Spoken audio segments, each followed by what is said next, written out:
We'll start in 3, 2, 1. Hello, everyone. Welcome to the integrated mentoring session.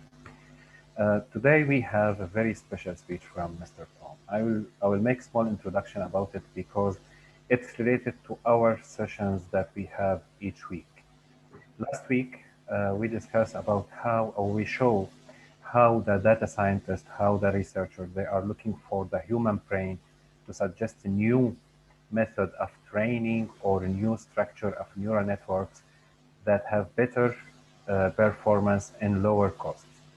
And then we found that, okay, if everyone is looking to our minds, it's our time to check our mind's abilities and to try to do something related to that.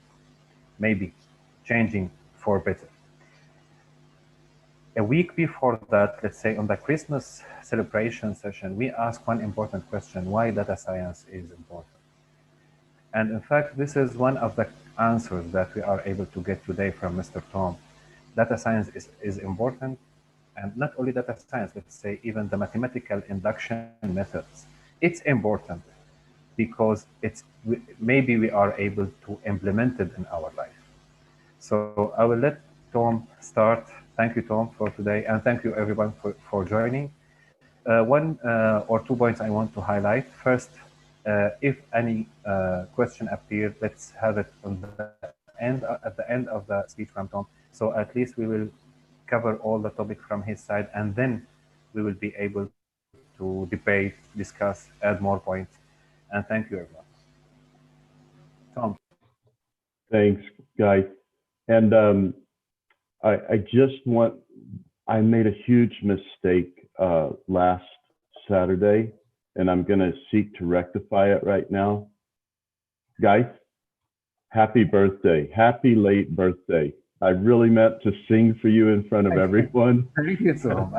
I already told some people here, I'm already father, so I forget about my birthday. So no issues about that. And thank you really for this. Yeah, no, we appreciate you so much. Okay, I'm going to share my screen, and I would really appreciate it. I don't want to miss any questions. So if you have questions, do write them down, and then Geist is going to also write questions down. And let's see if I've got this. Excellent. And I'll go into presentation mode. And I'm trying to move my screen over so I'm actually looking at you guys.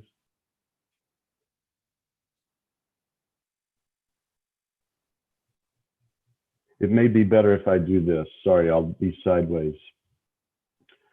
So this presentation is called Brilliant Integrations, but it is about that, but not exactly. And you'll see what I mean here in a minute.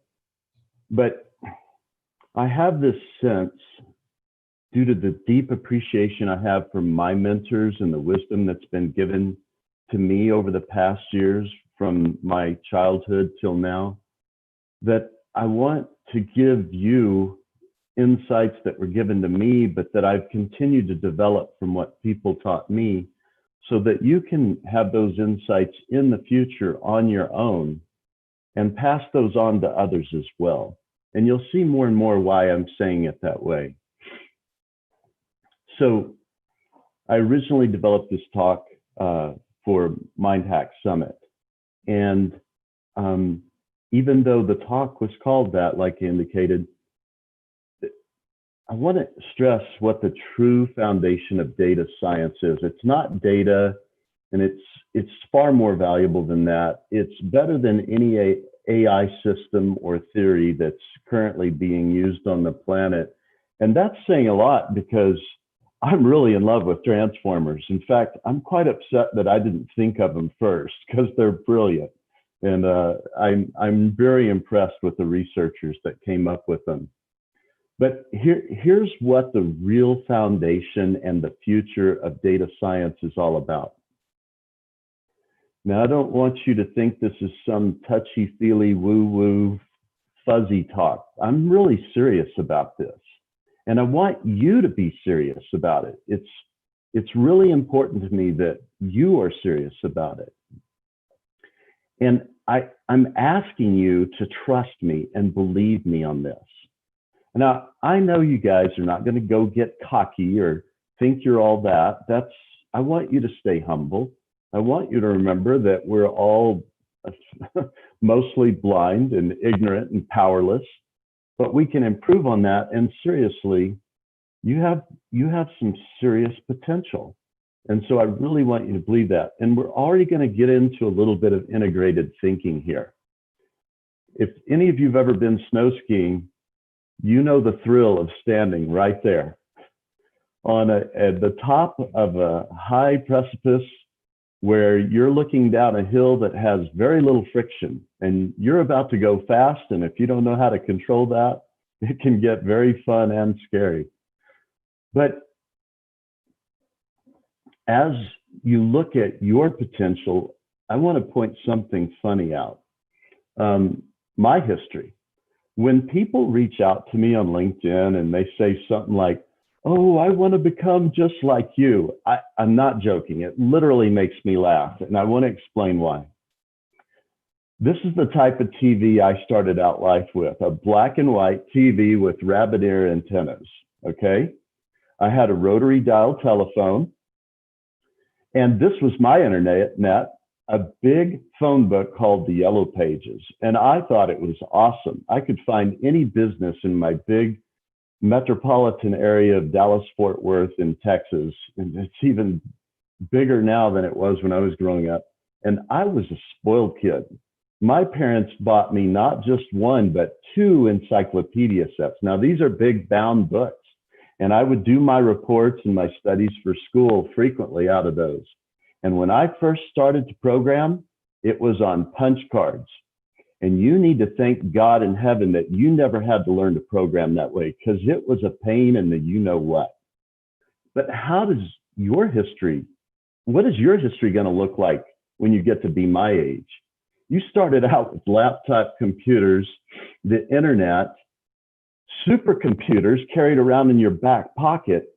I mean, literally, if I'd had a smartphone and been able to tap into it for coding while I was working my PhD, I would have gotten my code running much faster. And you have data farms and data centers and servers in the cloud, and it's immensely powerful. So I actually get a little jealous thinking of your future. I used to, as a cocky young man, I'd think, oh, we got it so good compared to the people before us. And now I'm looking ahead and thinking, dang, wished I could have been born just a little later. Well, I really care about my health. I did not know either one of my biological grandfathers, and I'm trying to make sure that's not the case for not just my grandkids, but my great-grandkids. So I'm working hard to stay healthy most of the time. I cheat sometimes, but why? Because I want to be part of the future for as long as possible. And I want that future that's your future to be our future. Now, I used to actually have a different picture than this. Obviously, this is me with one of my youngest kids sitting on my knee. And this is Sarah, and she's adopted from China. And I'm eager to know her grandkids. But also, I'm eager to keep working with you guys for as many decades as possible. So, but I got to warn you, with this huge potential, you want it to become kinetic. You want it, potential energy or potential is really nothing until it starts to get into motion. It's just stored energy, but you have all this stored potential. And once you start putting it in motion, you will encounter battles. And I just want to be real with you and honest with you. It's not a matter of if, it's a matter of when. So, to me, life often feels like this, walking into a heavy wind. And these battles, we can think of them as opposing forces or hard lessons, but they come in many different forms from many different sources. And I apologize in advance. The world is going to send difficult people your way. Just count on it. You're going to encounter criticism, setbacks. Now, here's what I mean. Even if there were no difficult people in life, and even if you encountered no criticism, when you're in science, technology, engineering, math, data science, you name it, it's hard. It's hard to figure this stuff out. It's not impossible. And it's hard for the people that are trying to teach it to you to communicate it to you clearly.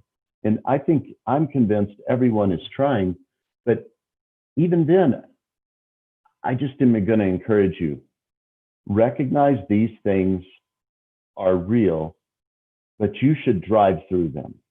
It's worth it. I just want to tell you, having this higher level understanding of data science and other fields that are technical, it's worth it. It is fun to get your brain at that level to be able to deal with this stuff.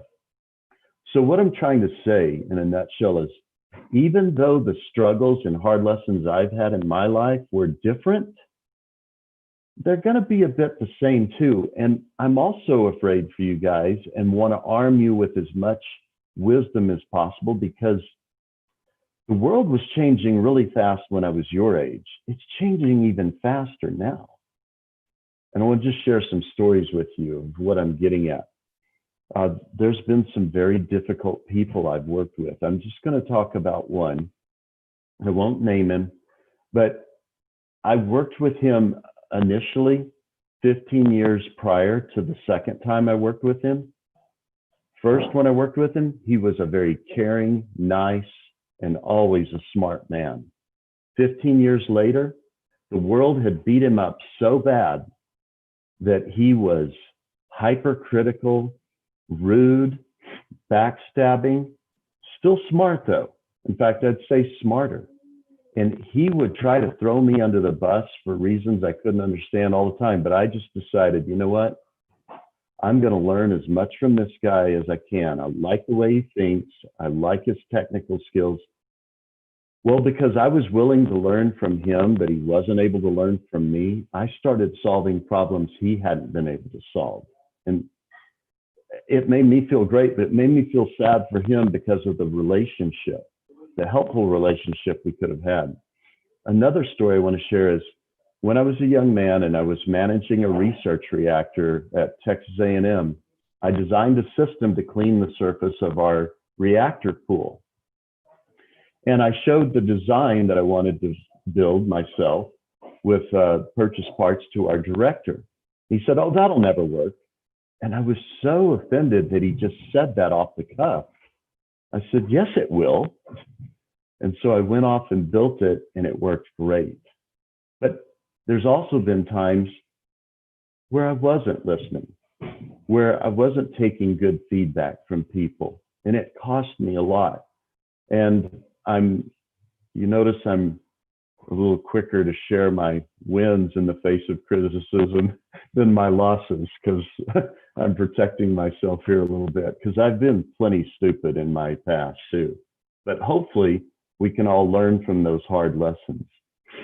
Well, armed with this knowledge that we have this amazing potential and that we ought to get to work and accept that we're going to encounter some resistance, we're going to encounter some opposing forces, what can we do to make that go better? Just to make it, it's not going to go easy, but maybe how can we get it to go easier? I'm begging you, because I care for all of you. And I want you to have the most bright future possible. I'm begging you, find brilliance. Now, I mean every brilliance you can, every little bit of brilliance. You don't have to find all of it. I mean, just every amount that you can. But where? Where can you look? And this is where I'm begging you to be humble, to remember that when something comes your way that has a promise of helping you, accept it. Let everyone and everything be your teacher. I'm not saying believe everyone and everything, but I'm saying be open to it. Look in nature. I mean, think about where we are now in data sciences. It's because we've become really good at trying to copy nature. Look at existing science. Look at the history of science. As Geith and I continue to look back into history, we expected to learn some cool things. It is far exceeding our expectations. What we're learning as we study and post together on the history of education and the history of famous intellects. And we're starting to see a recurring theme about why those intellects were able to do what they were able to do at those points in history. But also look in the arts. We're finding so often that these great minds were dealing with poetry too, and with artistic things. Music is so mathematical, as you guys can all imagine. And of course, math is really what's getting us where we're going nowadays, especially linear algebra and calculus. And by the way, we're not talking about groundbreaking linear algebra or groundbreaking calculus. It's the basics done at very large scales. In the history of everything. So here's another way to put it, guys. Always be curious and grow your learning skills. Grow the depth of your thinking and seeing new things. And one of these famous intellects that I've pointed out on Hump Day homages is Michael Faraday. I so much respect him.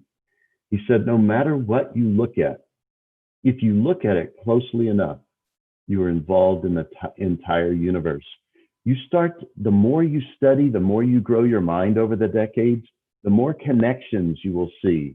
And that's what I'm eager for you to begin to see through this talk, or to enhance if you've already begun to see it.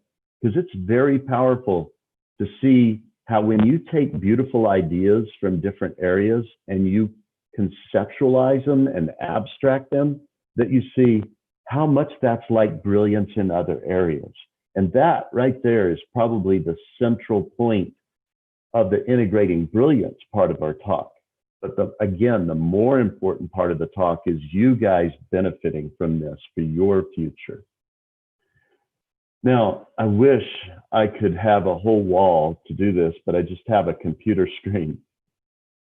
This is integration over space and time. And by the way, I should have like at least 4 other scholars, intellects over here in India. And I had to squunch the world map just so you could see these people.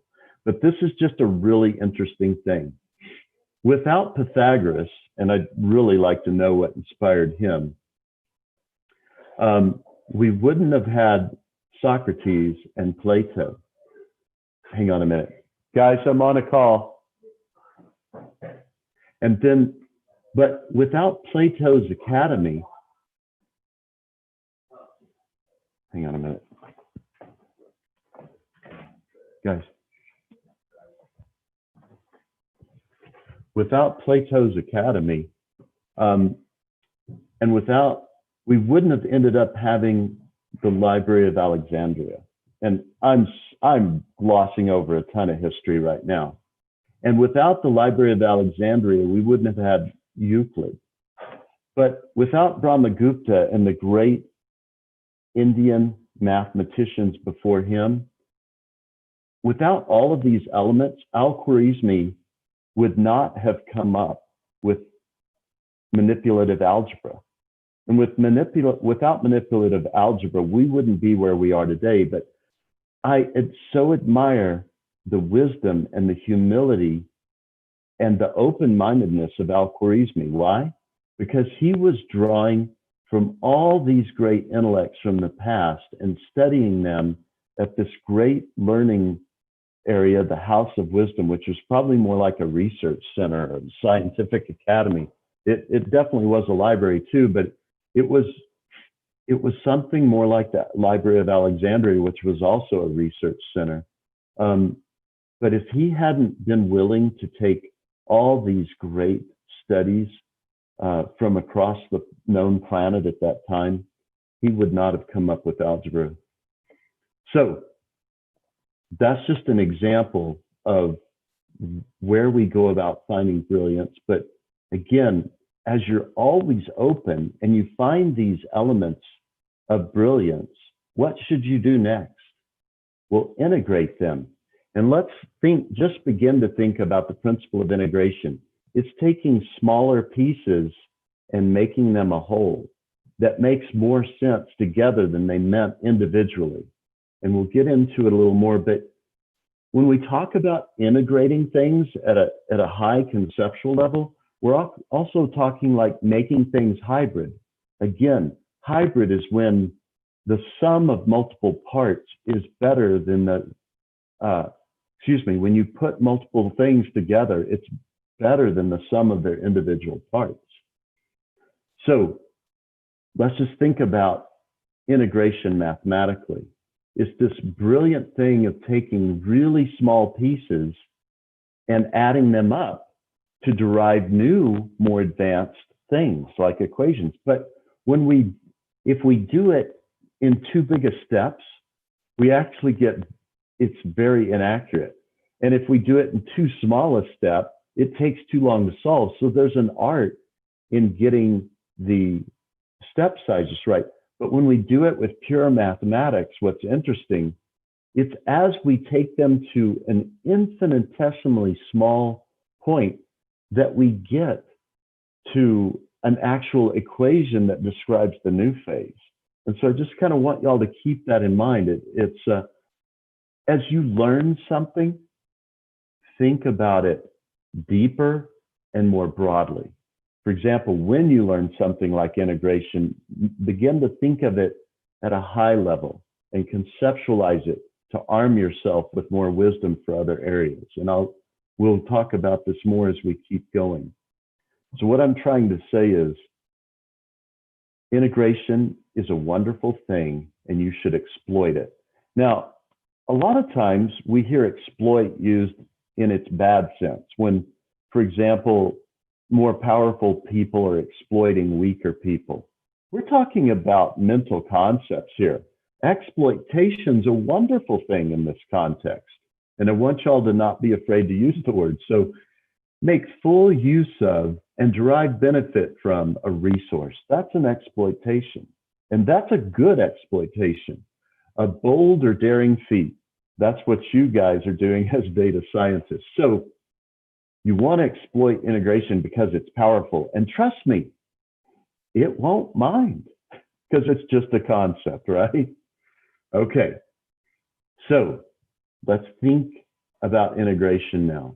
How do we do it? Well, we do it directly. Let's say you're an electrical engineer or you're studying circuit design and you're learning Kirchhoff's voltage loops, or you're learning current loops or voltage analysis to come up with the electrical equations for a circuit. We'll learn it and learn it well, but start to think about it conceptually too. When you master the details, I've seen this. People will become PhDs and postdoctorates, and then they'll miss the high-level concepts. And then that hurts them the rest of their career. But I would say it even makes them fall short in their life, because if they understood the concept, they would be able to apply it more broadly, and then more broadly again outside of their own technical field. But still, get good at mastering these principles right there. You're learning mechanical engineering or you're learning some physics for some reason, and you're thinking about things like this, a block sliding down a plane.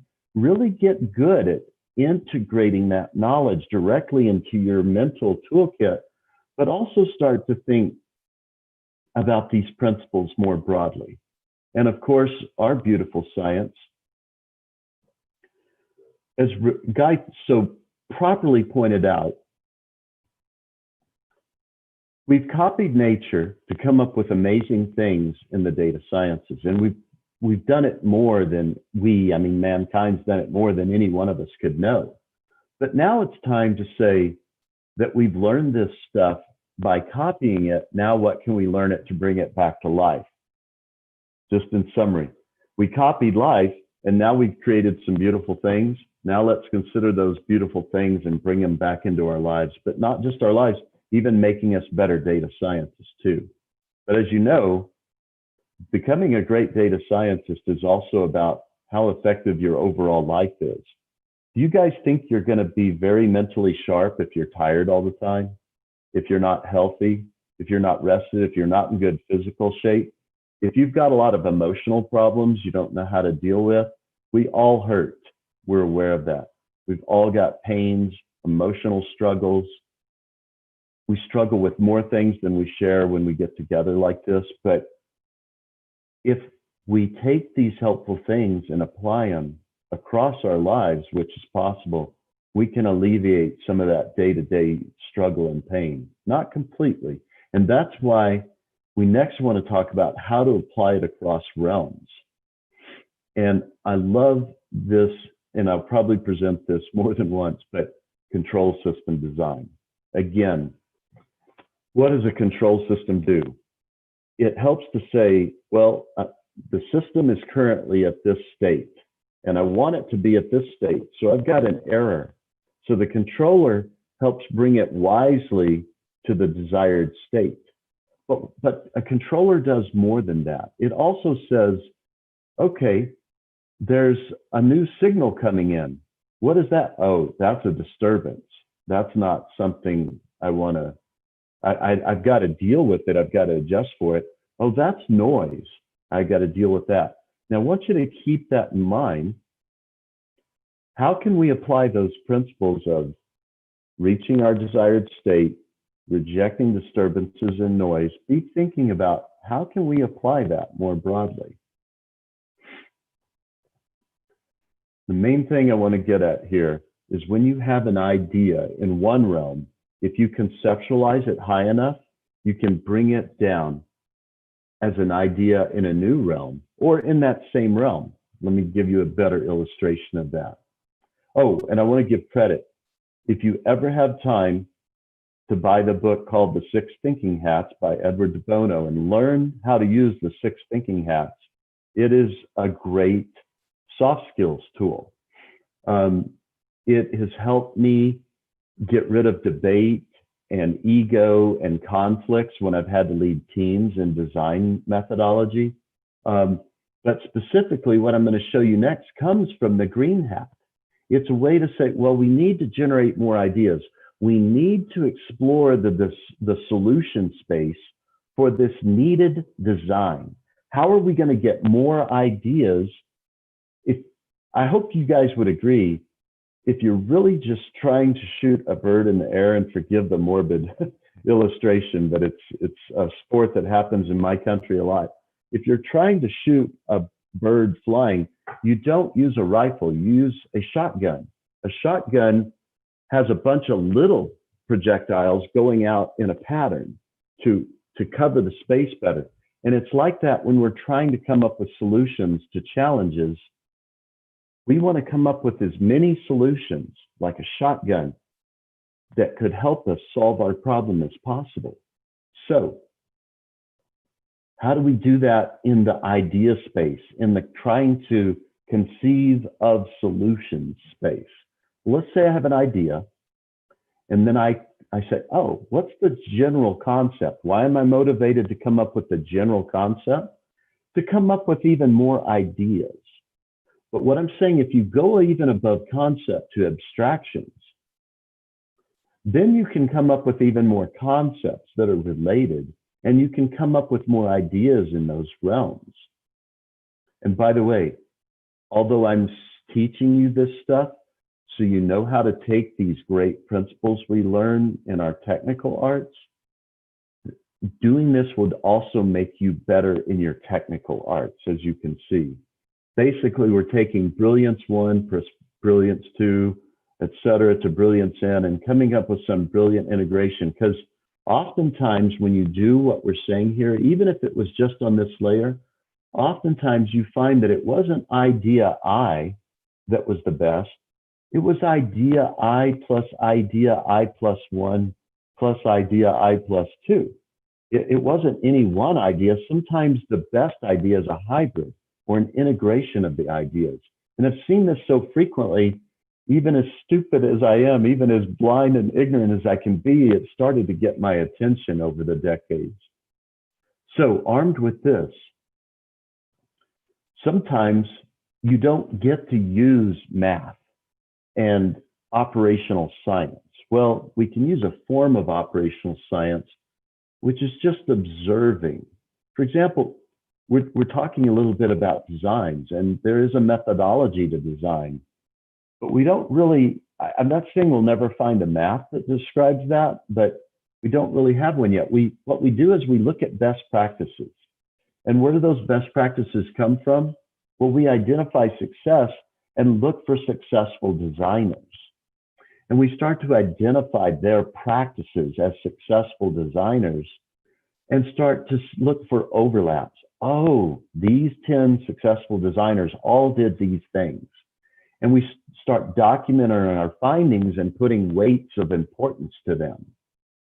And this is really how the engineering design process was formulated. But if you read The Pragmatic Programmer, you'll see that, it's yet another collection of best practices.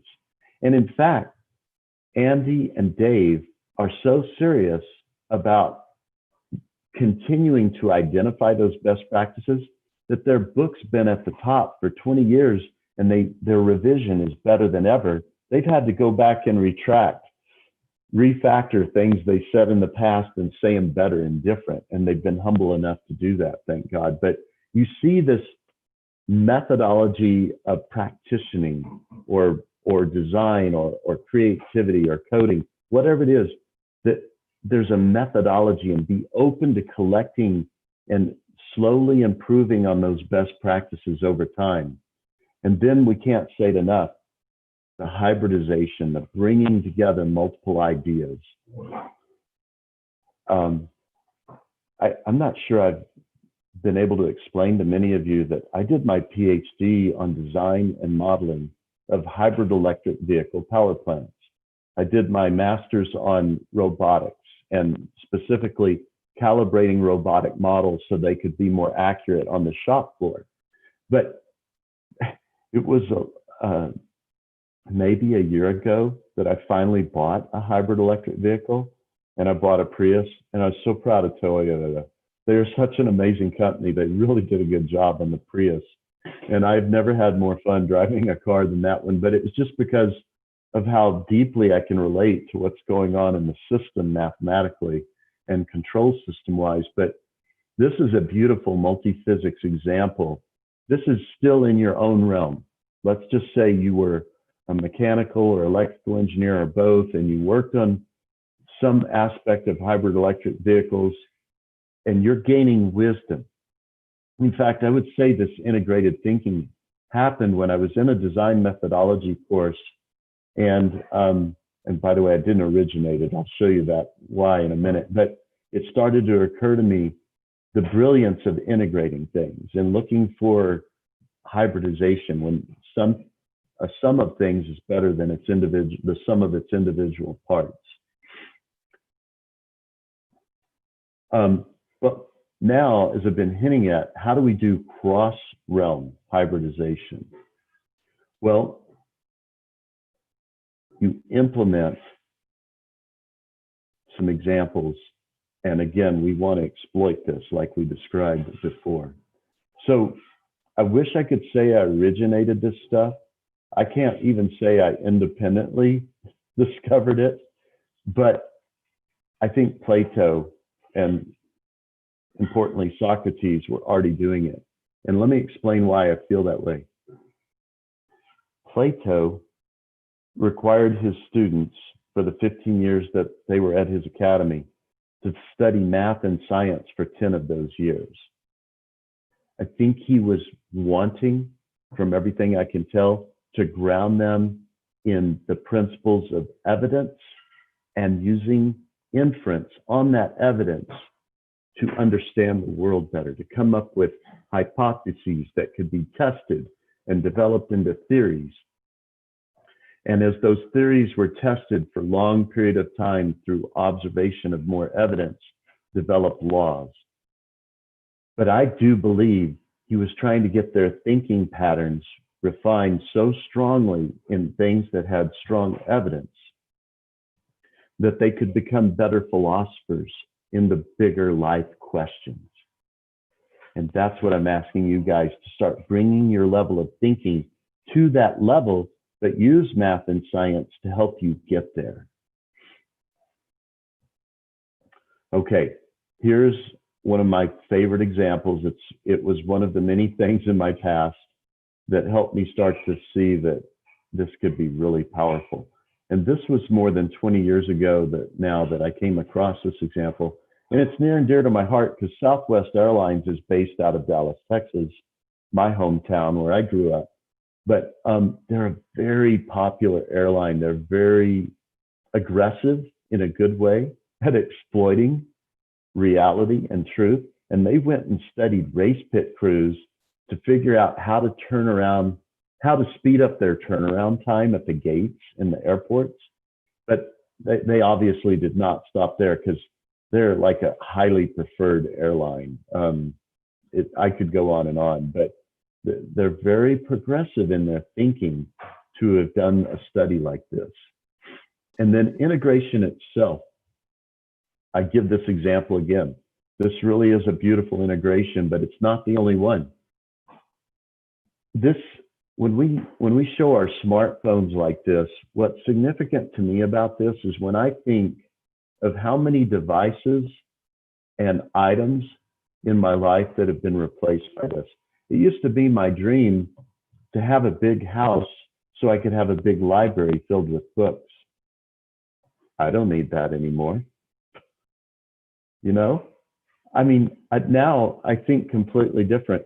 I play guitar and I need a guitar tuner. It just speeds up tuning. I can do it without, but you know, that absolute first note, getting that right key or violin or you name it, I've got a tuner on here. Need a stereo system? Just need some earbuds and this.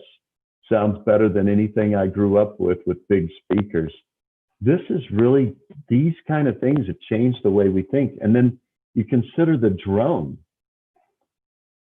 I watch a lot of sailing couple channels and their cinematography rivals what I saw when I was growing up because they do these flying shots of their sailboat sailing through a Norwegian fort and the shots are spectacular.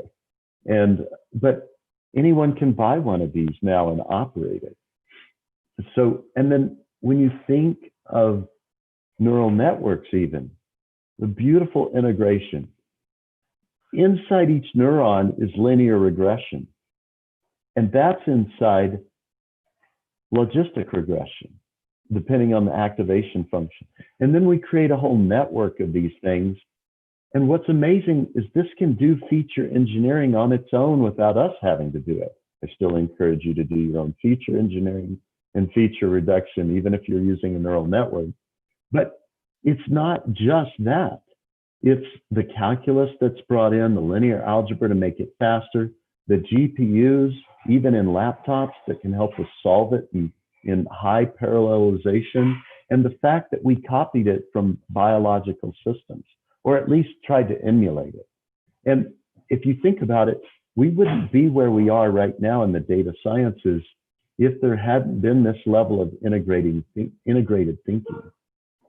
And then when the researchers were noting that we were hitting limits because of our computational issues, what happened? Sorry, I have dogs in case you didn't know.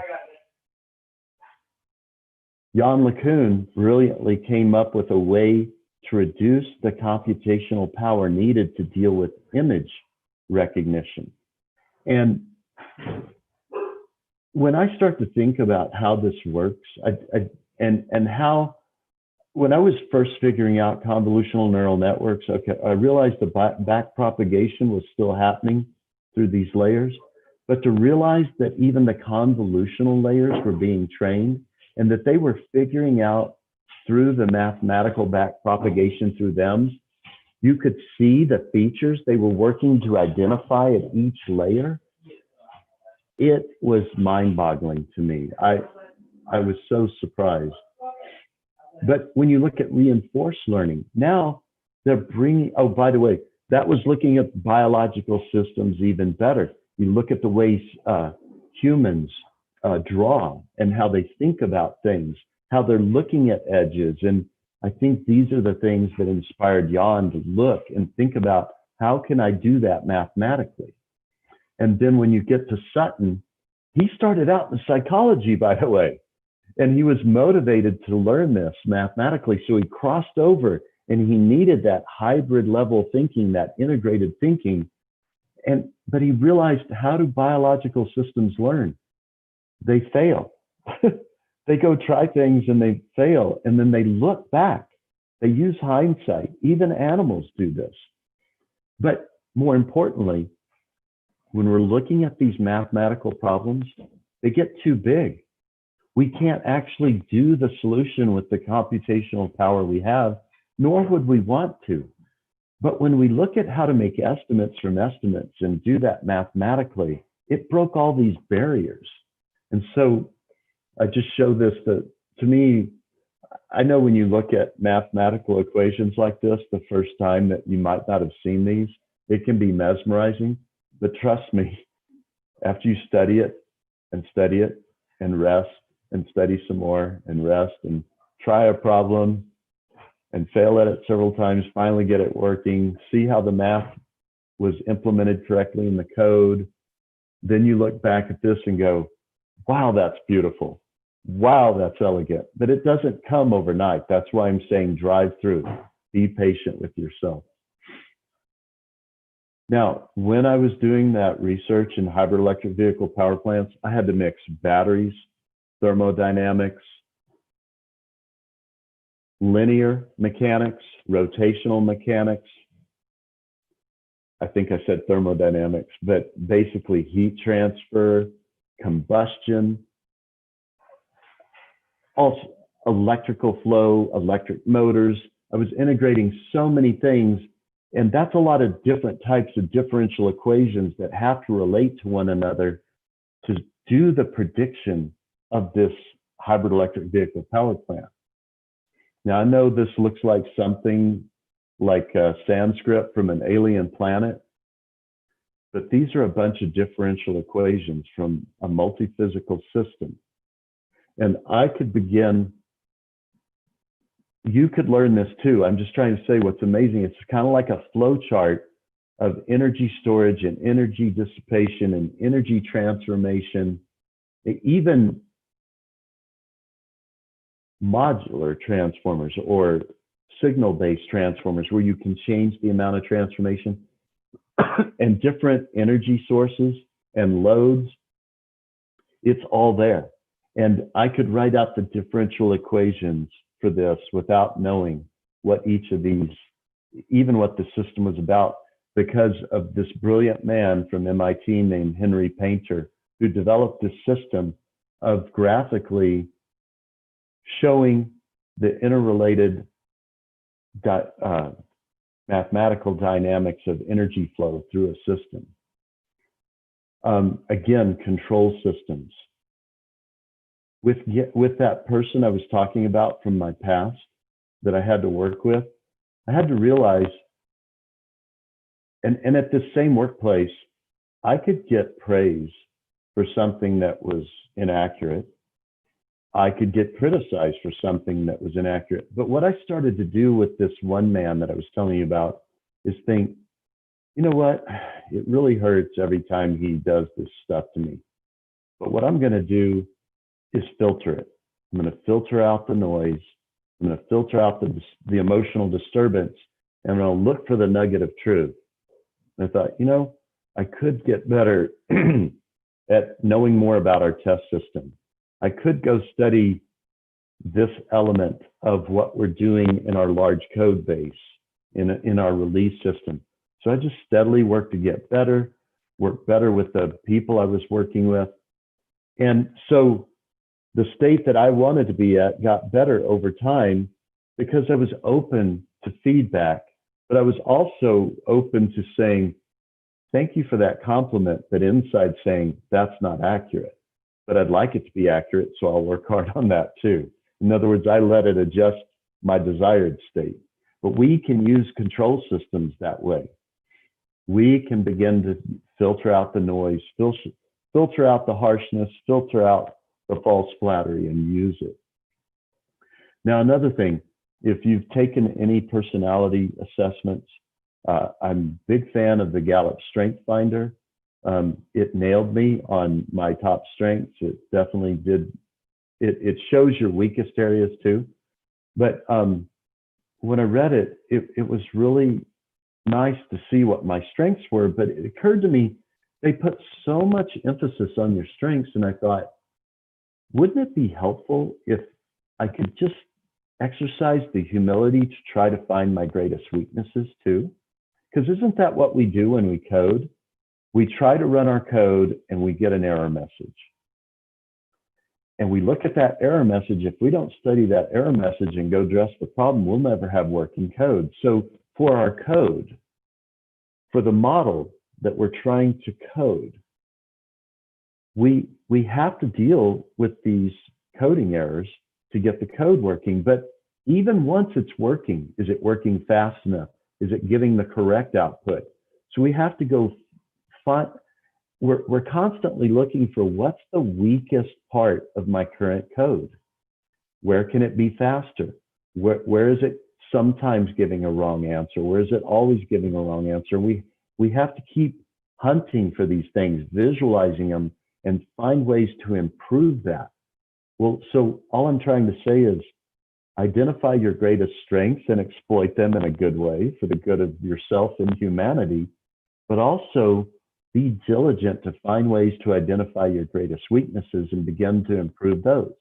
I think if we are willing to focus on both ends of our being and improve from both sides, it will be much better. Systems maintenance. Now, it's amazing how far this has come. I did a co-presentation with someone at a meetup a few nights ago, and I was so impressed that where system maintenance has gone. So when I studied it in grad school, we were looking at predictive maintenance instead of preventive maintenance. That's so that we're not only doing maintenance on a schedule, but we have sensors all over the place to give us indications that, oh, that vibration's gone up, that noise level's gone up, that might be indication of something that needs to be addressed. Well, now we're even using machine learning for those types of things. And it's really amazing, but it just comes down to going ahead and fix the equipment when it's down for other things if you can. Yeah, you still do scheduled maintenance, but eliminate defects at an earlier stage.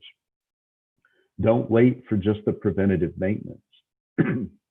And then, as you guys know, I'm a big fan of reinforced learning, but also have added transformers recently. And again, these have really broken some boundaries on what can be done, but there's something we can learn from them ourselves too. Now, I want y'all, if you, I'm asking this for your benefit. If you could just really lightning focus on the turkey. Okay, I'm going to start this video, and all these arrows represent what it thinks is its best policy. It wants to get to this yellow square. It wants to avoid getting to this red square. But I want you to consider this as a representation of a mathematical approximation to learning.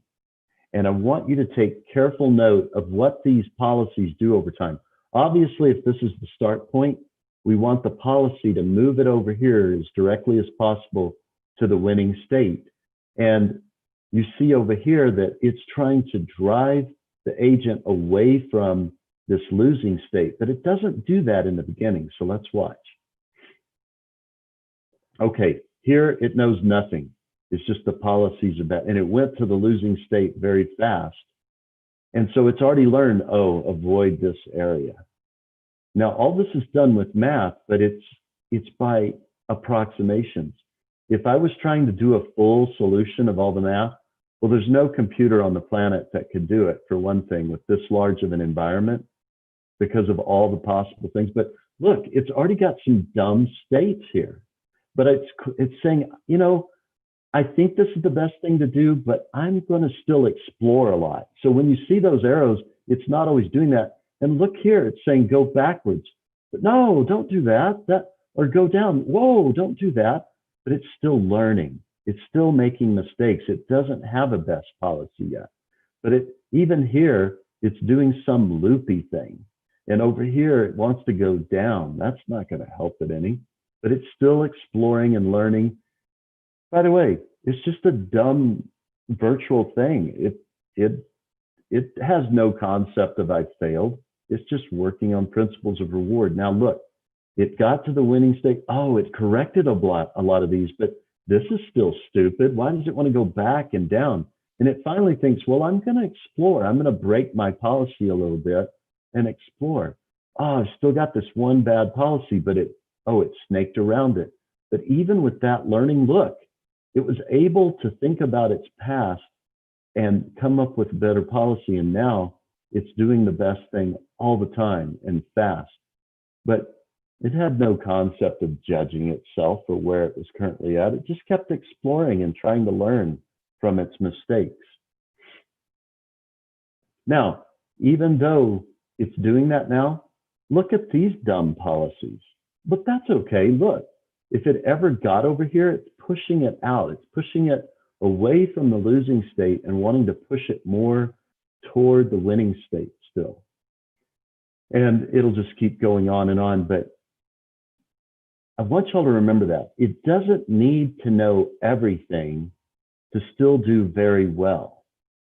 And it got here by sticking its neck out, going out into the world and making mistakes, but pausing like a control system, thinking, what can I do to do better the next time?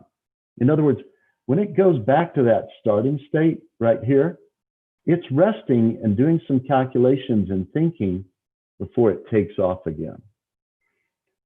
I want y'all to keep those things in mind. Oh, there we go. Now, in case y'all can't tell, I'm really geeking out. This stuff really does excite me. Oh man, I could talk. I'm just a beginner with transformers, and I could probably talk an hour on why I think they're so cool. But we're seeing an explosion in machine learning abilities with natural language processing, and it's because of transformers. And it's really because this multi-headed attention thing right here, and the adding and the normalization, the bringing it around, the word embeddings or the token embeddings for documents, and the positional encoding, these are the Lego blocks. This simple feed-forward neural network and the normalization and the adding of things, that's just to show that all this stuff's happening in parallel. But this is such a big jump over recurrent neural networks and convolutional neural networks, and that these are done like, it's the difference between looking out a little window and then just walking right outside and being able to see multiple things at once.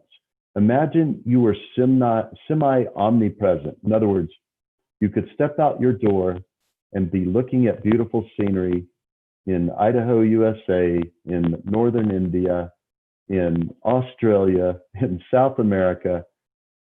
You're looking at all these places at once when you step out your door, and that's kind of what's going on at a mathematical level with multi-headed attention. But you're looking at different aspects of the same thing. It's imagine what happens in convolutional neural networks if you've gotten that far in your studies, how it does that pooling and that feature recognition in series.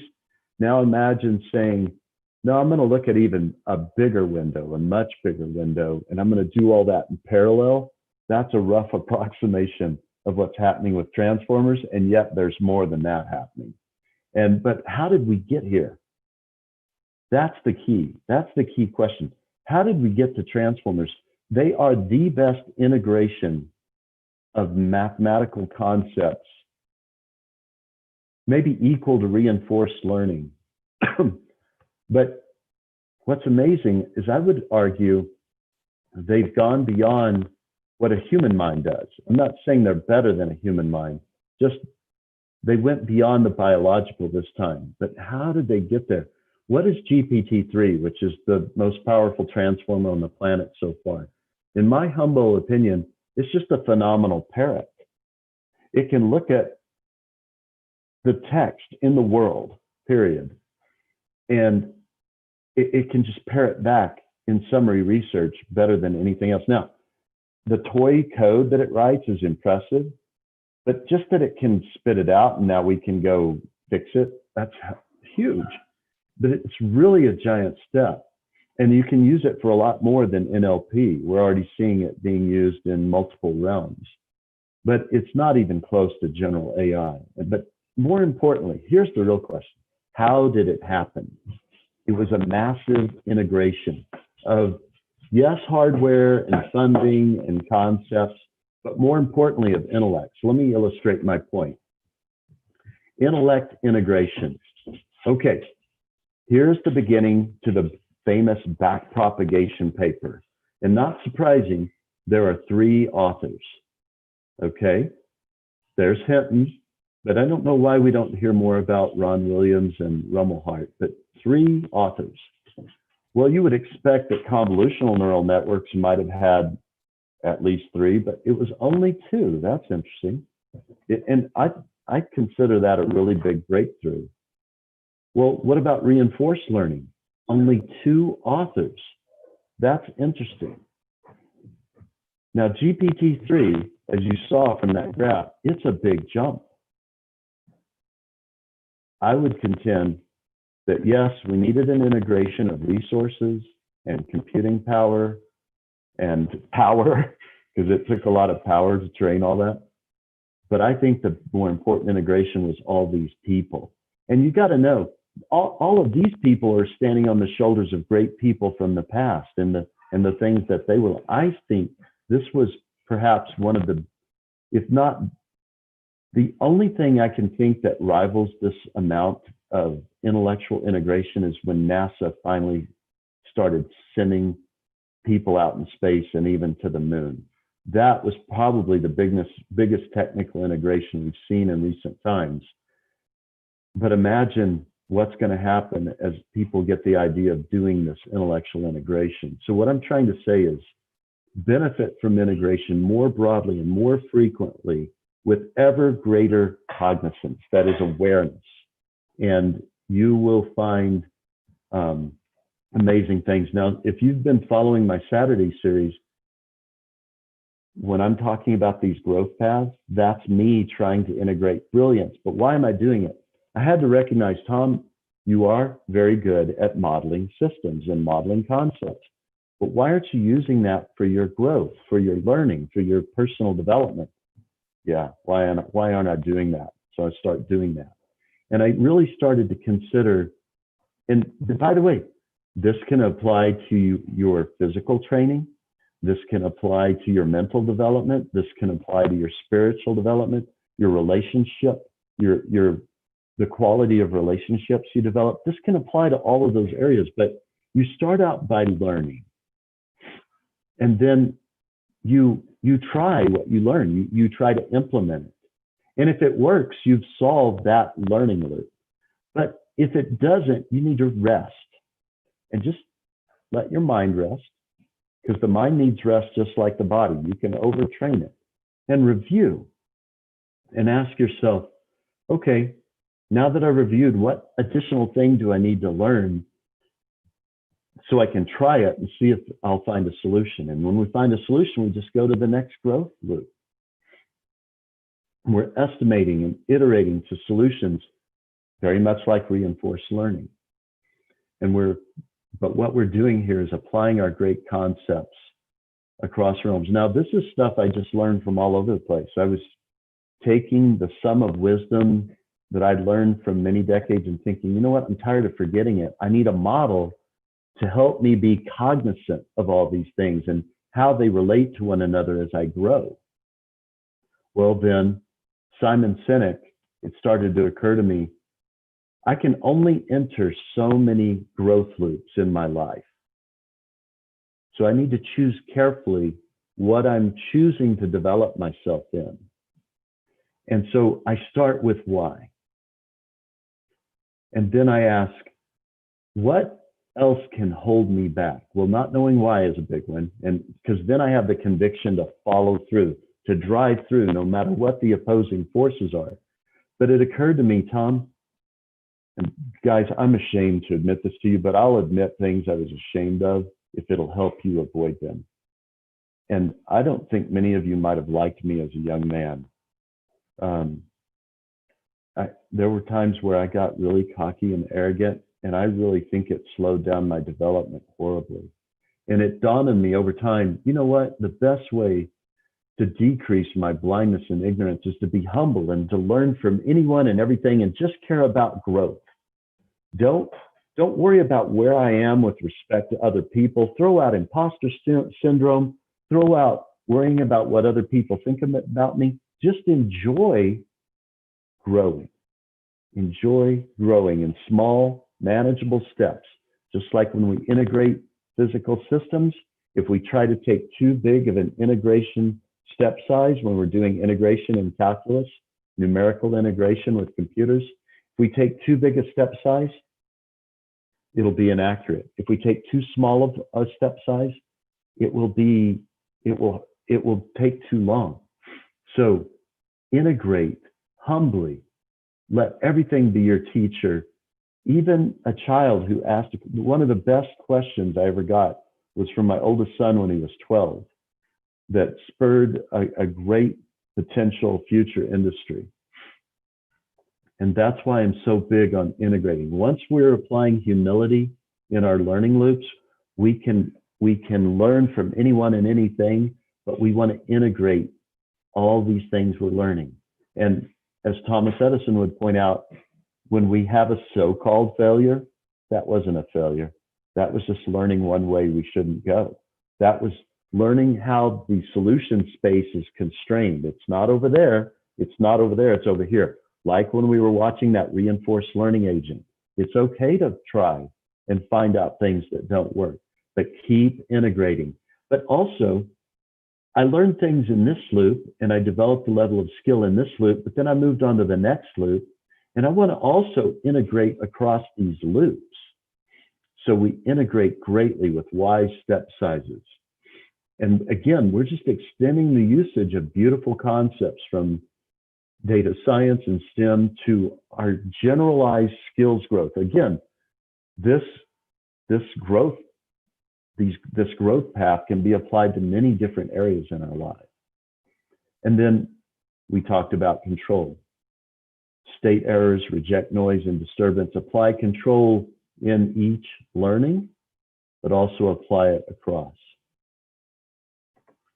And then this gets a little tricky, but I just want y'all to trust me for a minute. In thermodynamics, the first law of thermodynamics deals with the conservation of energy.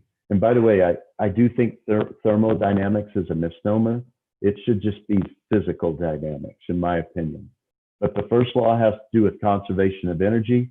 If you define a certain system, energy in minus energy out equals energy stored in the system.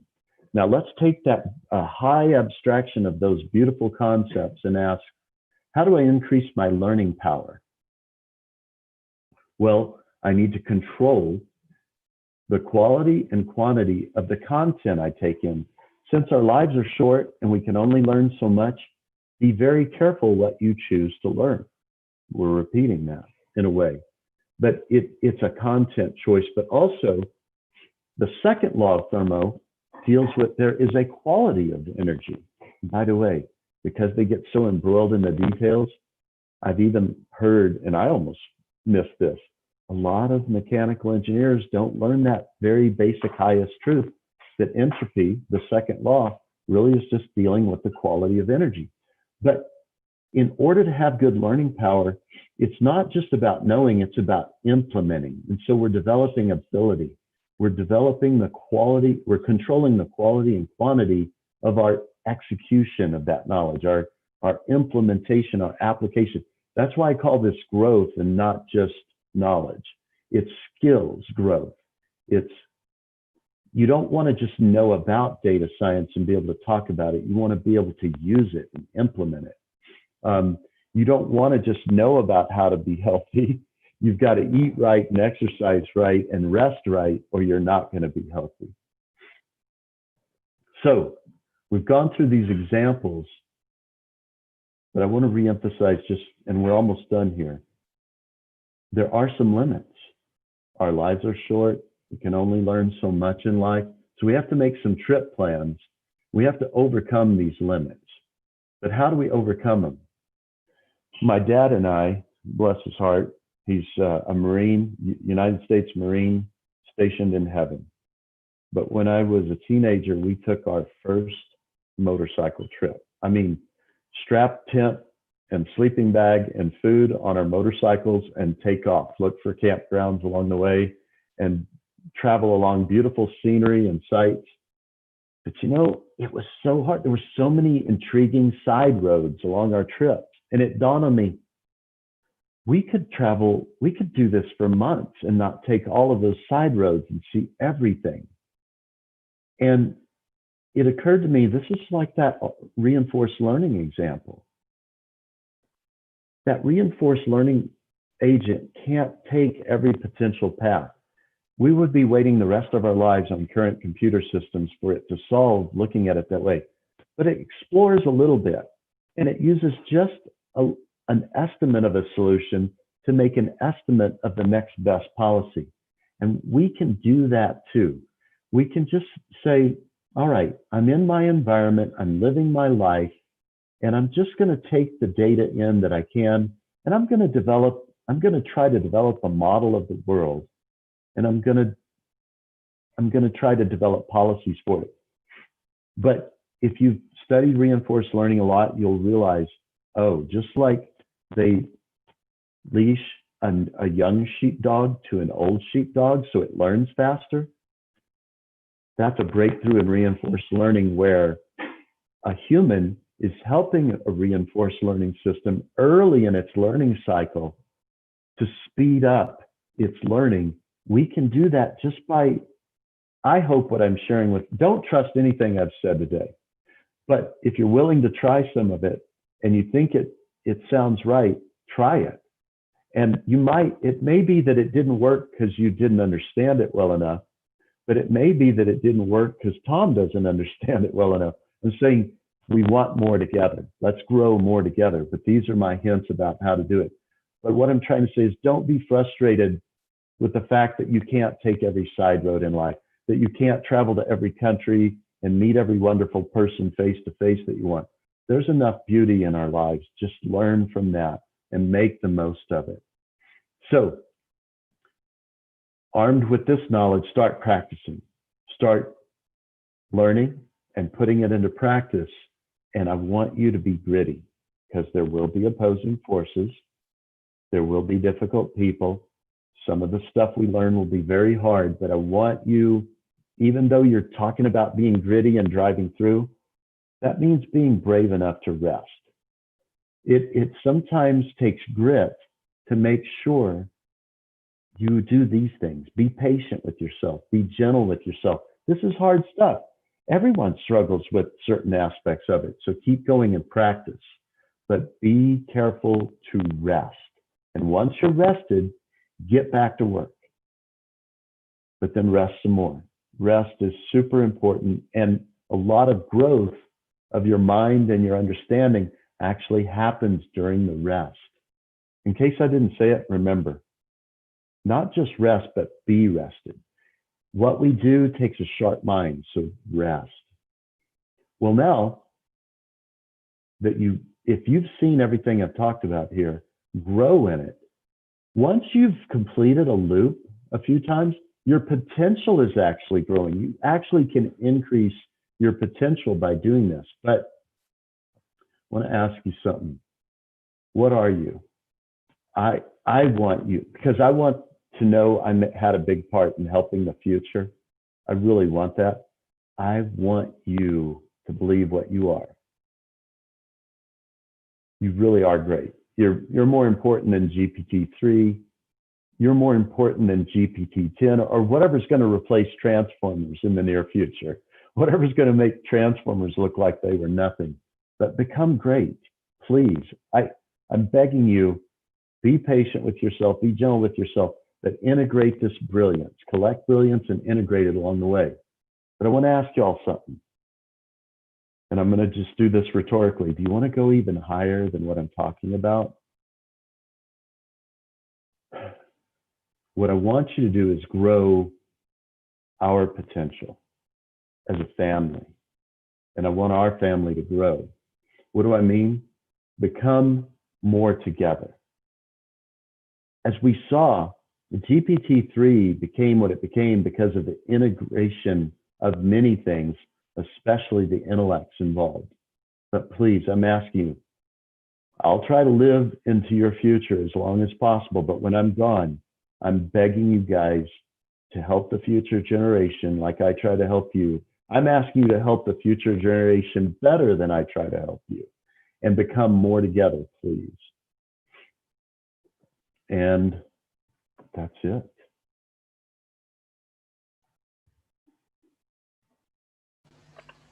Thanks, Tom. It was great.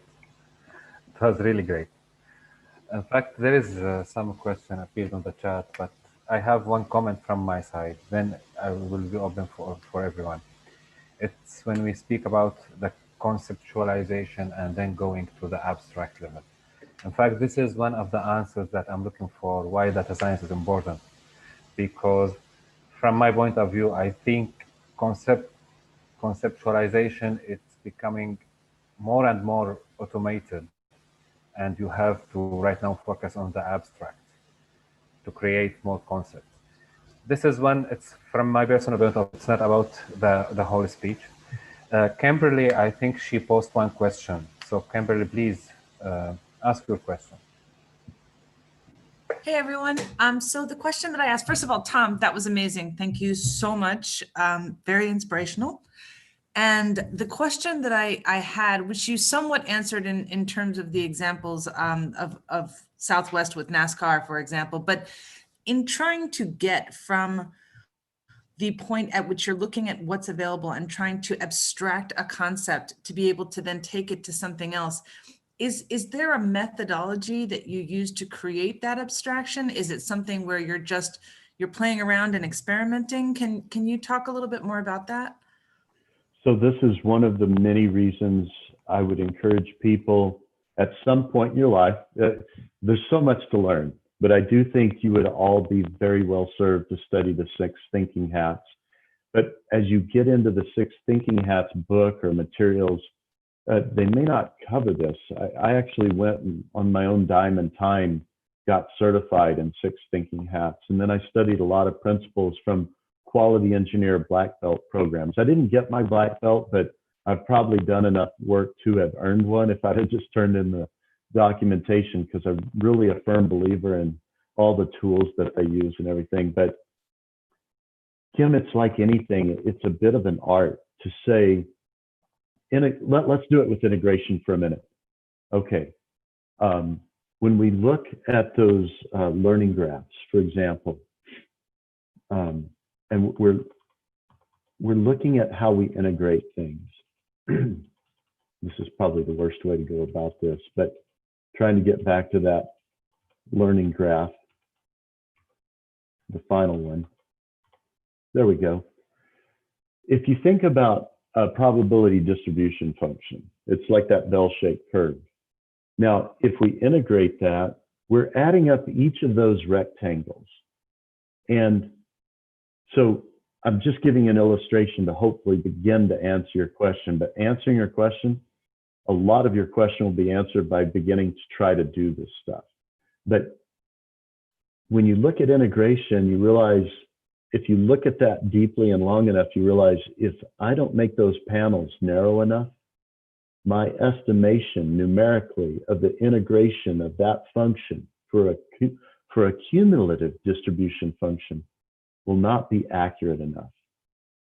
Now I say conceptually, integration is adding up small parts under a curve. It's following some function, but thinking over time, Now, this is just one element, Kim. I'm not even sure it was the best one to start with, but it's the principle of saying, oh, the solution is adding up a bunch of small things over time and getting that step size not too big, but not too small. I got a confession for you, Kim, where there was a course I took in the past called benchmarking. That's where I learned about the Southwest Airlines, and that holds a lot of credit. I think the benchmarking term is a little misleading, but it's the same principle of saying, oh, we see a practice over here that we're struggling with. Okay, let's conceptualize what we do. Is there another field that does that, something conceptually similar? Let's bring that back. Let's study that. Let's re-abstract that or conceptualize it and bring it back over on our process. And that's exactly what Southwest Airlines did. That's what I'm doing with the principle of integration. It started to dawn on me.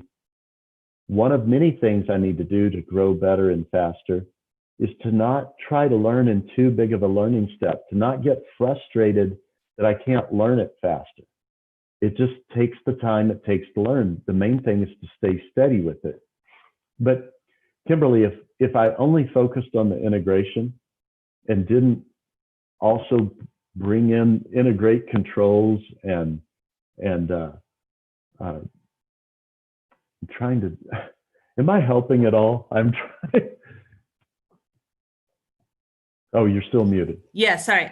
So yes, you are. I was thinking, so does that mean that when you're talking about abstraction, then that you're really talking about getting at the concept of the function, or maybe even Yes. the use of the function, and then seeing if you take that same function or use of function and see where else it can be applied, you might be able to build that model further by taking a concept that wouldn't necessarily be used in that way, but seeing it, breaking it down into its smaller components and saying, I can use that same sort of mechanism in this other field. Exactly. So if you look at the Wright brothers, what were they doing? They were using their understanding of structure and materials, and they were copying nature. They literally were copying the airfoils of birds. They created their own little wind tunnel to test airfoil designs. They were implementing, but what were they doing? They were conceptualizing birds. They didn't build a bird, but they used a lot of understanding of what birds do. They didn't build flapping wings, but we did have propellers, and they realized, oh, I'm just in a different fluid. I'm not in water, I'm in air now. So let me see if I can propel myself. They even integrated beyond birds. Obviously they started with gliders, but the gliders, they couldn't get the gliders to flap their wings. So that was too hard. Well, let's try the propeller. Even the Wright brothers were integrating beyond just birds. But when you look at a modern plane, it's kind of like GPT-3. It's not really anything we see in nature. But if you look at the profile of a peregrine falcon from the side, flying straight and fast, horizontal and flat, and you look at a B-2 bomber, they look very similar, but a peregrine falcon doesn't have jet engines, does it? So it's still, what I'm trying to say, we've been integrating brilliance since the time of Plato and Socrates. I'm asking us to be more cognizant of it and use it more broadly. And you've got it, Kim. Now you're going to sleep on it and think on it and sleep on it and think on it. And you're going to come back and bless us with what you're learning from it, I'm sure.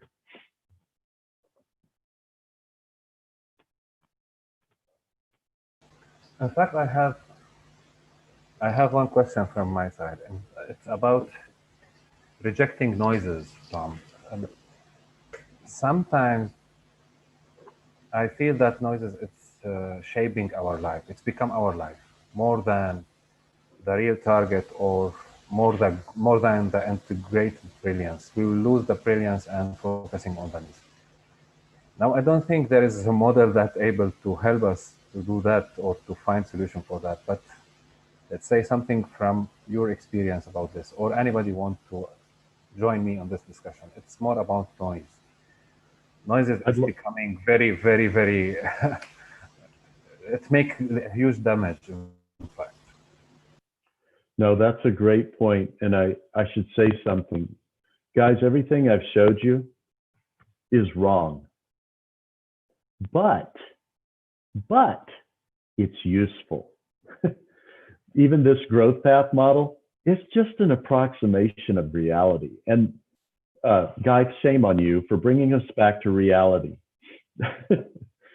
You're right. Sometimes noise and disturbance, it's overwhelming and we can't overcome it. We just try. And by the way, I do not proclaim to be an expert in this stuff. I've just been around the sun more times than most of you. And I'm thinking, and I'm trying to put it in a more visual way so that I can share it with you and you can help me refine it. You can help me make it better. But I don't want to be regarded as the head master of this type of thinking. Maybe the head student who's leading people to join in the thinking of it, but I'd rather us be a research team thinking, how can we do this better together? So, but sometimes what Guy's saying is true.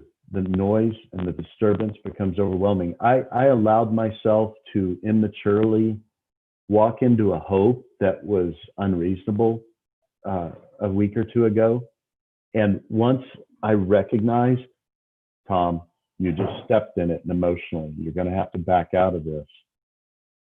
But the emotions just wore me out. And because of this kind of stuff that I can't even put in the model all the time, thought, you know what? Emotions wear you out more than a hard workout. So you're just going to have to rest more for a couple of days until you get over this. And because I gave myself the leeway to rest more, I overcame it much quicker and better than I would have when I was younger. I would have stressed over it for a month probably when I was younger. I stressed over it for a couple of days and got on with my life. But sometimes there's a relationship or a situation we're in that's toxic. And we just do our best to survive during those times. And I would say look for healing and look for retreat frequently until you can get out of that situation, because it really does happen to all of us. Thanks for asking that, Guy. Okay, who's next? I saw that Divya. Jonathan. Yeah, hi, good evening, Thom. Sorry, I joined a little late. Oh, that's okay. I actually joined when you were starting this particular slide. Good evening, everyone. Actually, all of you must be engineers. I'm also an engineer, but my heart has a little bit shifted now to legal side as well. So for me, this particular diagram, even though it is about law of thermodynamics and how this power circle works, this looks more like what I would like to implement in legal terms. I would love to use this kind of diagram or probably this kind of control system in figuring out how and why laws or legalities to an extent it doesn't work properly. As I do practice in Supreme Court, I keep on looking at a lot of cases which are very much affecting the society, but there is no control over it. But the way Thomas explained that we should try, rest, review, and learn, I think that will be helpful. I don't know, Thom, whether I'm right or wrong. I really don't know, since your model is also still working. But I would really request you to focus on this particular thing and probably try and explain it to me, as in how should I go ahead making this particular understanding, where this model I try and fit in when it comes to some crime, maybe cyber crime or something related to cyberspace or some place where this particular model can be helpful at a larger extent. I'm going to share something that I hope will help. This, if you just look at try to erase everything in your mind's eye in this diagram that's showing now, except for the review, learn, try, rest. And then the power part of it came in later, but it started to occur to me when I was trying to get in better. I've always been very healthy and very fit, but I thought I've allowed myself to get a little overweight and a little out of shape, and I want to eat better all the time. And now I'm in trying to get better at this in lockdown. So I need to be more resilient that way. But this really came to me as far as health. I realized there was this cycle that if I didn't rest and let my body recover after exercise, if I didn't rest my digestion system periodically, weekly, that I wasn't going to reach my optimal health. So I started trying to just accumulate everything I learned, but it dawned on me, it really has to do a lot with the second law, the laws of thermodynamics, in that, well, I have to control what I take into my body, but I also have to be careful how much I train my body, because it's not just how you eat, it's not just how you physically train, but it's both of them. But if I don't grow my knowledge over time and try new things and explore, I'm not going to get better over time. And then, Divya, I think the most important thing, though, that I can share with you is treat this as my model. I'm trying to show you, I come from an engineering, modeling, multi-physics modeling, and then data science background. That's why I love to use these things that I'm using. But if Greg Coquillo was developing a model, it would look different, because he would use things that he could relate to, brilliance that he can relate to. And so I think, by the way, I've been developing this for several weeks, just one day at a time. And thinking back, that's not completely fair. Some of it was before, but Divya, what I want to encourage you to do is begin thinking about what you see and just starting to create a model, a policy. Okay. And then what you'll find over time, just like that reinforced learning agent, your first models, well, all your models will be wrong, but they will become useful, more and more useful over time, and they'll help you when you're talking to others. And but you owe me, Divya. You have to show us, or at least me, what you're developing, okay? Because I want to see it. Absolutely. I'll definitely try and come up with something, because till now I've only been practicing law, and now I have to implement my engineering background as well to it. I'll try and come up with some model, which may fail or may not, I don't know, but I'll try and put in some psychology and mens rea in it, and probably it'll be a little bit helpful in long term. Excellent. Guys, who's next? Yes, I think Jonathan, he make a comment. I would like if he is able to just unmute himself and tell us his comment. Jonathan?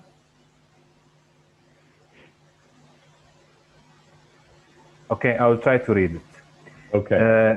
If think as we start getting older, we forget to ask why, and should revert back to that of children who's asking and challenging with why. And looking at Thom diagram, we need to use why in each growth circle, as we would need to choose carefully, as we have a limited number of growth circles. Yes. Yeah. I hear that as a statement, and I completely agree with him. You know, these are growth paths in a specific area, and you have to ask, why am I engaging in this area? For example, if it were the physical, I would say because my health affects everything else. So I'm going to make it the foundational thing. And so that's why I'm doing it. But then when you're in each loop, you have to ask, why am I going to the gym today? Or why am I eating this meal? And it may be, oh, I shouldn't be eating this meal. Or it may be, you know, I don't really like this meal, but I'll get better at making these healthy meals taste better over time. I got to tell y'all, one of my biggest intellectual breakthroughs is learning how to make cauliflower pizza crust. Big breakthrough for me. Huge breakthrough. And by the way, I explored different methods, and some of the methods that were proclaimed to be, I'm using this method because I'm lazy. I went, well, then you're not lazy in a smart way, because this method is really the best. And what was cool, I probably should make it my own YouTube video, because all of you are doing it the harder way. Here's the easy, super fast way to make a cauliflower or a broccoli-based pizza crust. And now I love going in there and making one. I hope that helped. It's kind of a funny example. Greg just joined.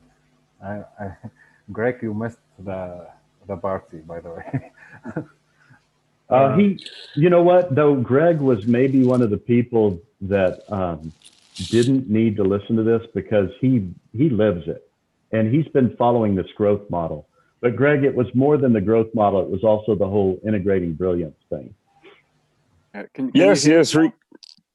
Regardless, Jonathan. I wish I could have been there. I'm so sorry. I wasn't feeling too well this morning. And I'm like, no, I really have to connect because there's always something interesting to follow. So go ahead, Jonathan. Sorry. Good morning, sorry. everyone. Good. Hello. No, sorry. It was a little bit noisy in the background here at the children running around. Just wanted to say thank you for explaining a bit more, and Gav for reading it out for me. Oh, that's great, Jonathan. And by the way, my kid's also noisy. Don't worry about that.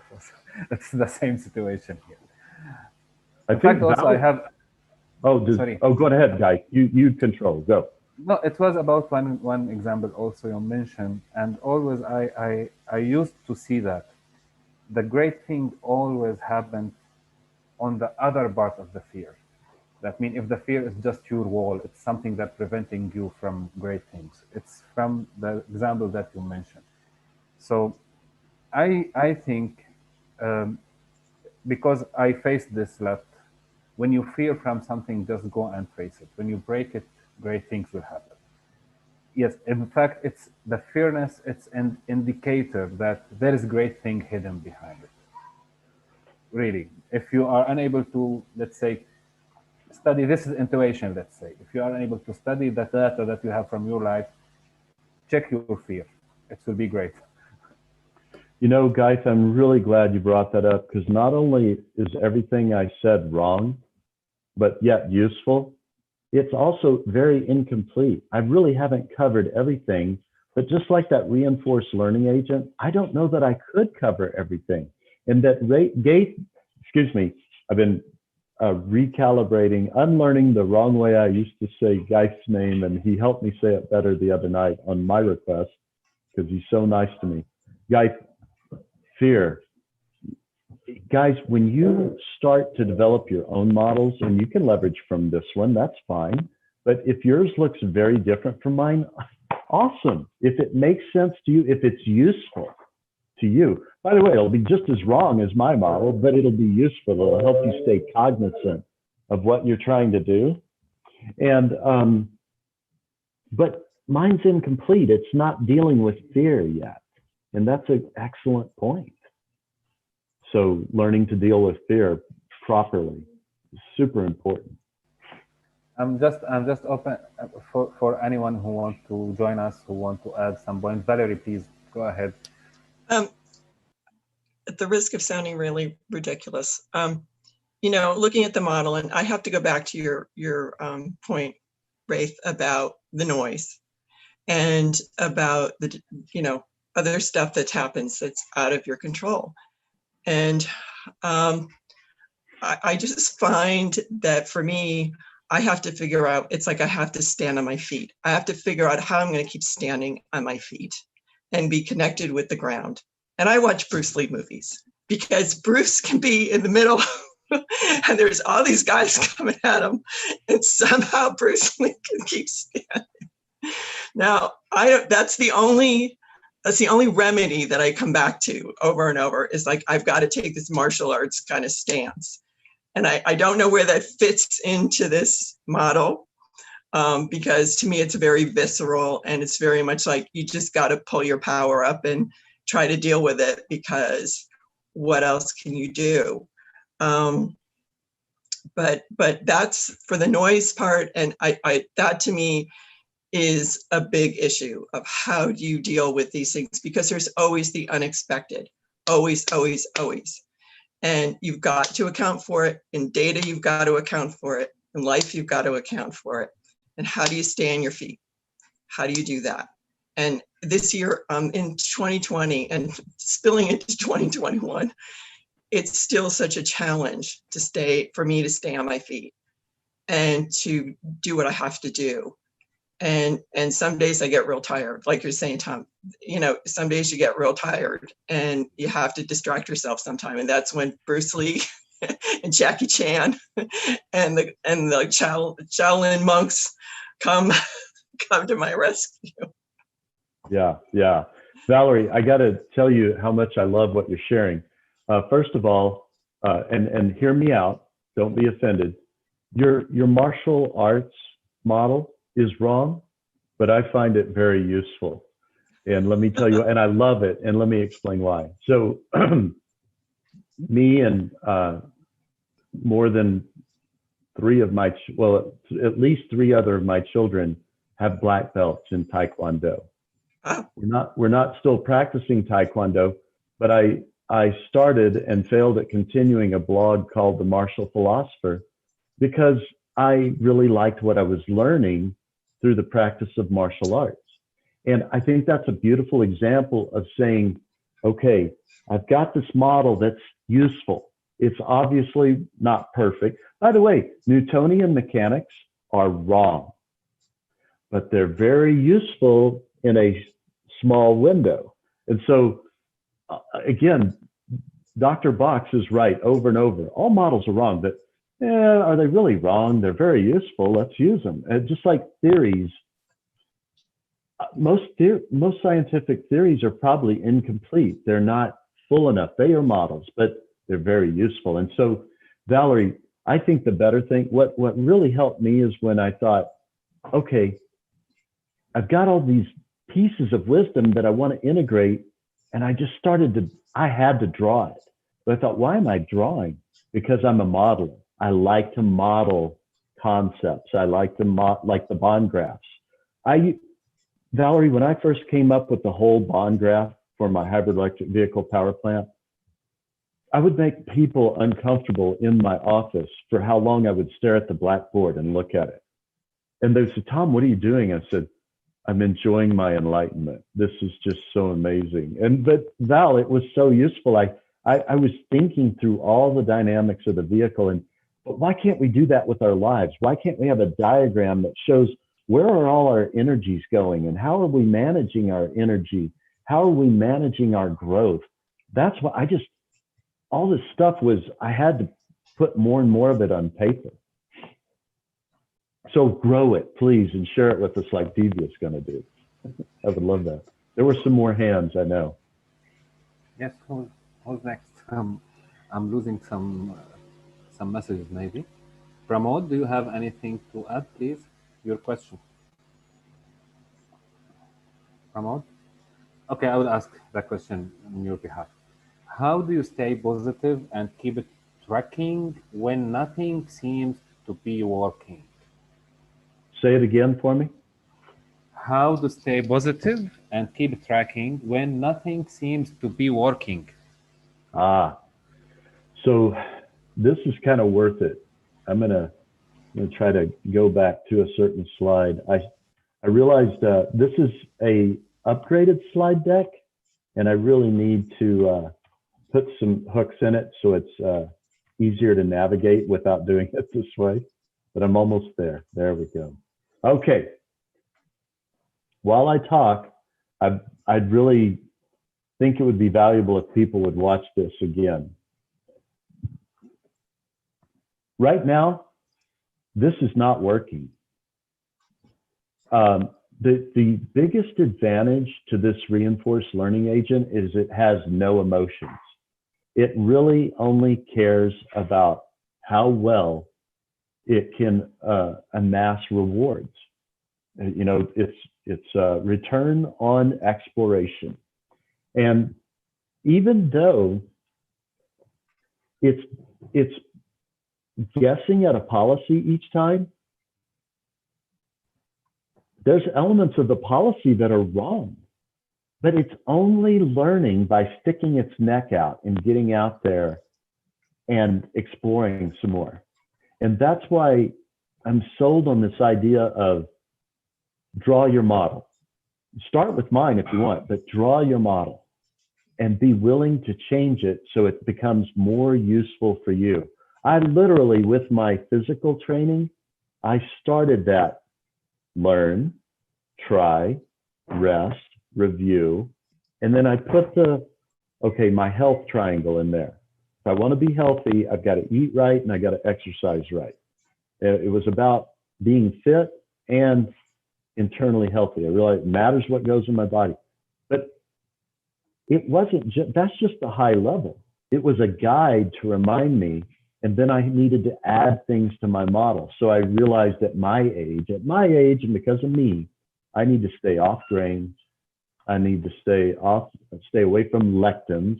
You'll have to go learn what that means or message me in the, but there were certain things I needed to add and certain things I needed to avoid. And when I did those things regularly, I did better. But a lot of that was trial and error over the years to get to that point and learn why I should do each of those things.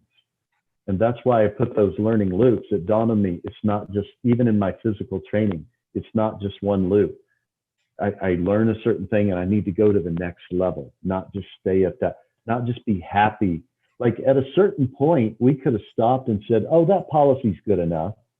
But by being open to now this policy is really good. You can see it knows, oh, you know what? After all that exploration, we realized we should have just been going this way. And in case you decide to explore, oh, bounce back that way or go over here. And you see all these policies are just driving it back over to the winning state. But the policy's always also doing what it needs to do to keep it going away from those bad areas too. So I hope that helps. What I'm trying to say is you will try things and it'll feel negative. You could be in a bad situation. You may just need a change of environment, a change of state. But sometimes the answers aren't easy and sometimes no one else can give them to you. But I can tell you, we're going to be talking, Greg and I are going to write on decision matrices, and then Giovanna's graciously offered to teach them as an addition to her soft skill stuff. So we're rapidly trying to get to that. But I think sometimes just knowing the tool of decision matrix, the decision matrix tool would help many of you know how to make a major life change in a very well thought out way. But if you're eager to learn that, I think applying decision matrices in your big life choices could help. You can Google that, and there's really a lot of good resources out there on knowing how to use them. But this question is so important, but if we keep going, we could talk all day and every session afterwards, but we all have to learn it. And I'm just trying to offer tools that I think will help you get over the hump with that kind of stuff. I hope that helped. May I add something? Yeah, it's up to Guy's in charge, but it would be hard for me to personally say no. Guy, may I? You are mute. No, I can hear. Just after Ngozi Anujuba, I think, because she or he raising his hand for a long time. So please, if you are able to ask. Yes. It's a she, and good evening, everybody. Hi. Yeah, hi. Hey, Hi, how are you? Good. Glad you're here.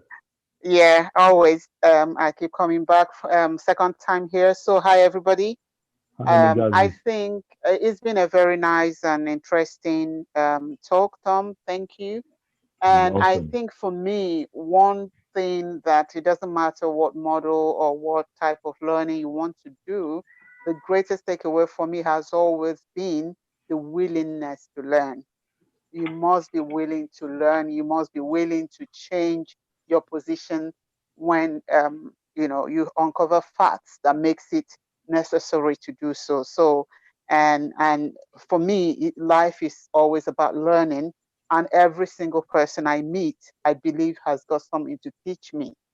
And that's for me, that's the greatest takeaway in growing, just willingness to learn. That was my contribution. Willingness to learn is completely wrapped up in wanting to grow. And I don't remember the original source of this, but I think it came from what we regard as the Far East. And it was this: if you stop growing, you're beginning to die. And to me, the only real joy in life, well, that was horribly posed. A very wise man from the past that I prescribe to said it this way: there's nothing better for a man than to eat and drink and tell himself that his labor is good. And of course he meant women too. But the spirit of that is just enjoy growing. That growing and learning, what's better than that in this crazy world we live in? Okay, Guy, next. Who's next? Gio. Can I?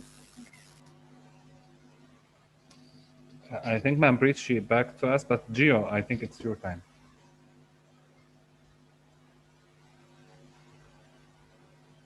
Okay, thank you, guys.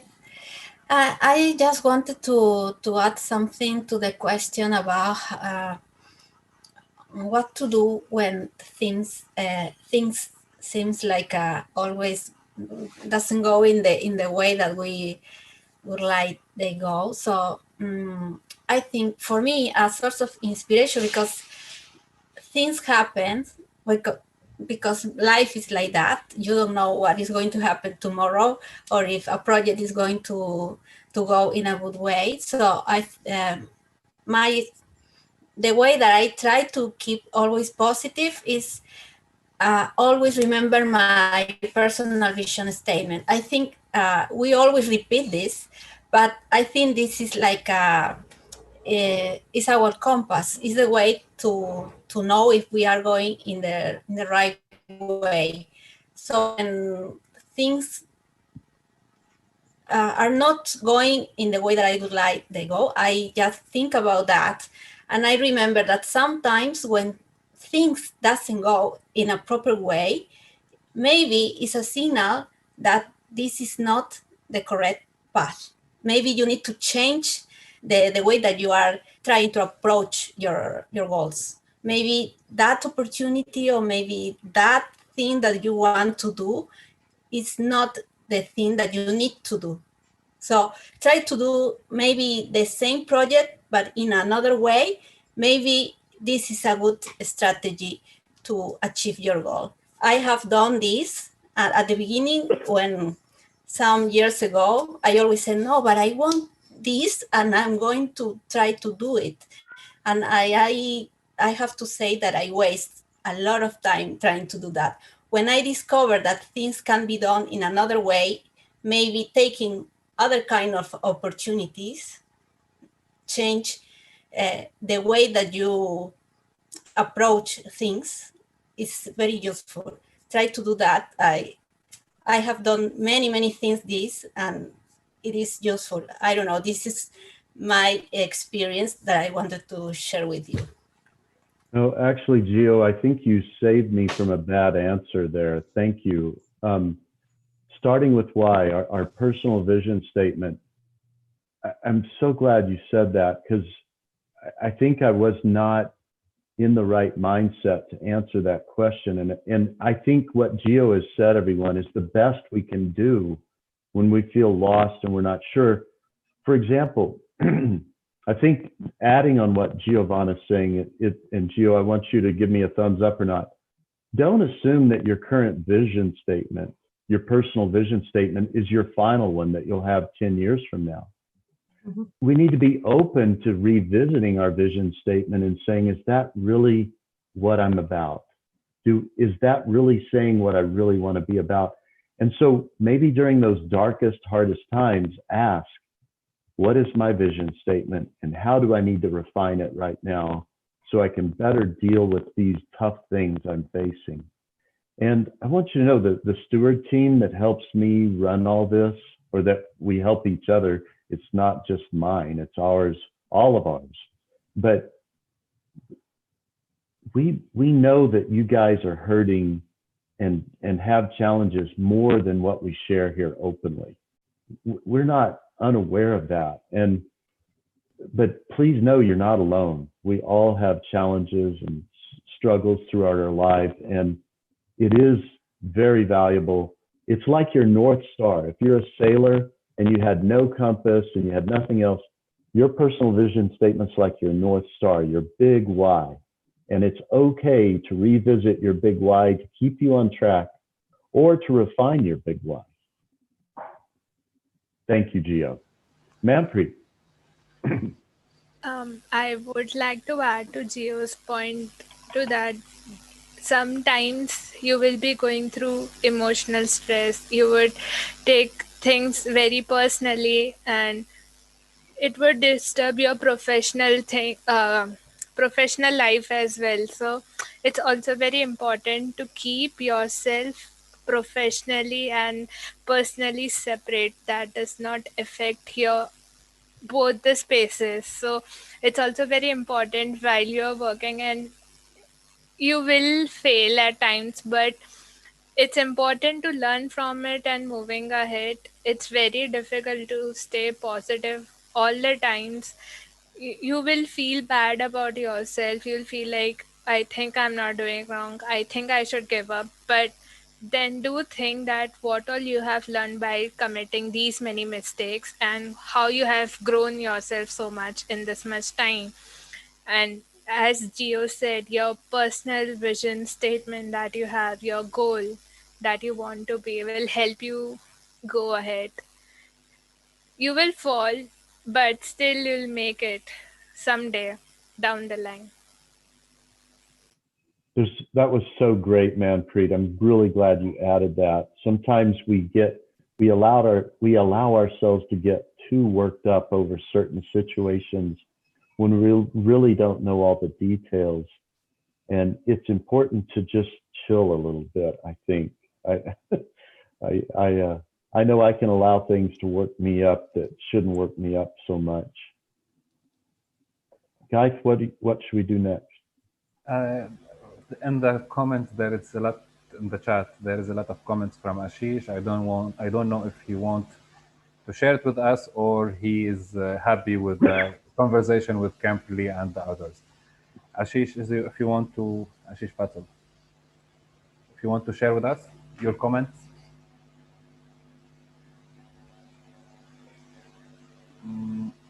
No, he is not sharing. Okay. I have one comment, please, from my side also. In fact, depending on this slide that's shown here, what's the meaning of control? In fact, I can see the control is managing. Yes, we know that it's rejecting noises, finding the resources, whatever. The most important is the ability to continue. Here's the control is happening.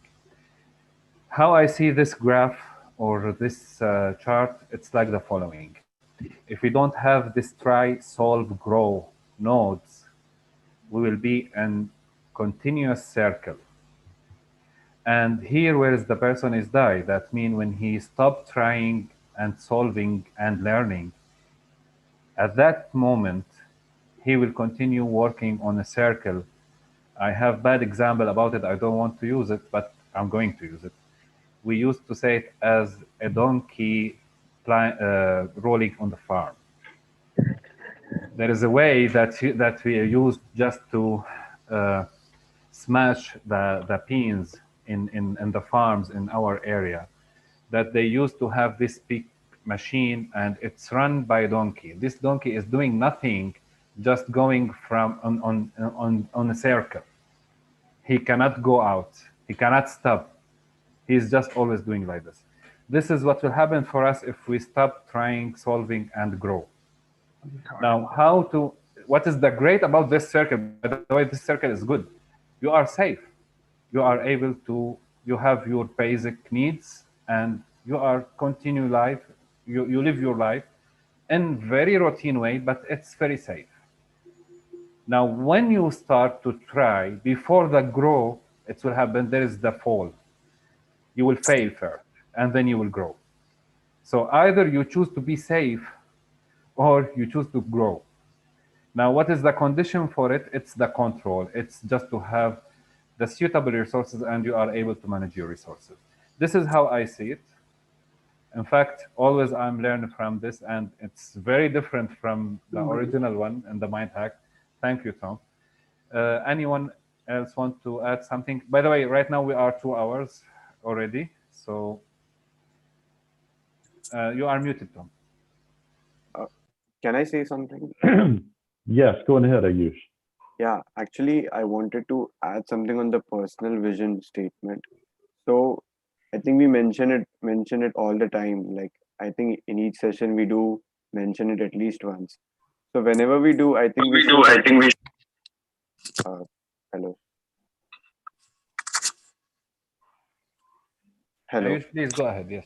Yeah. So I think whenever we do, we should put a link, the YouTube link where Geo talked us about. I mean, told us about it and how important it is, so that people who are new and just joining in can look at that video and learn from that. So it will benefit everybody. Agreed. In fact, I sent Gio a private message on Slack.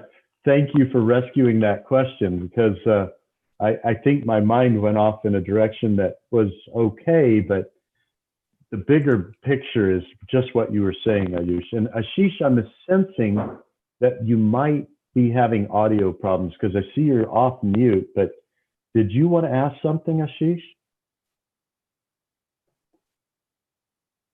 Okay, I'm going to assume you're just having audio problems, and we'll go on. But guys, I'm sensing this helped, and that's what makes me happy. And again, my model is wrong, but it's useful, and you can completely use it, of course. But if you make your own model, like I know Greg would like to put some of his own elements in this model, and I applaud that. And I'll be doing a new post today in the series. This is not the latest version of this model. Later one shows multiple growth paths, and it emphasizes a vision statement at the core of it, like Gio was emphasizing. But now I'm kind of going back in and say, okay, when we learn, what are some learning best practices? And I'm exploring all the wisdom that's been given to me over the years and trying to recollect it. But occasionally I learn something new and brilliant that's helpful too. And I'm trying to add those as I discover them. Guys, what do you want to do next? I could add something real quick, if you don't mind. Yes, Greg, please. So for me, in this is why I like to look at this model, is I also explore emotional intelligence. What I mean by that is I consciously ask myself different questions when things happen to me, or I make things happen to others. I ask why, and if I change my ways, what would happen?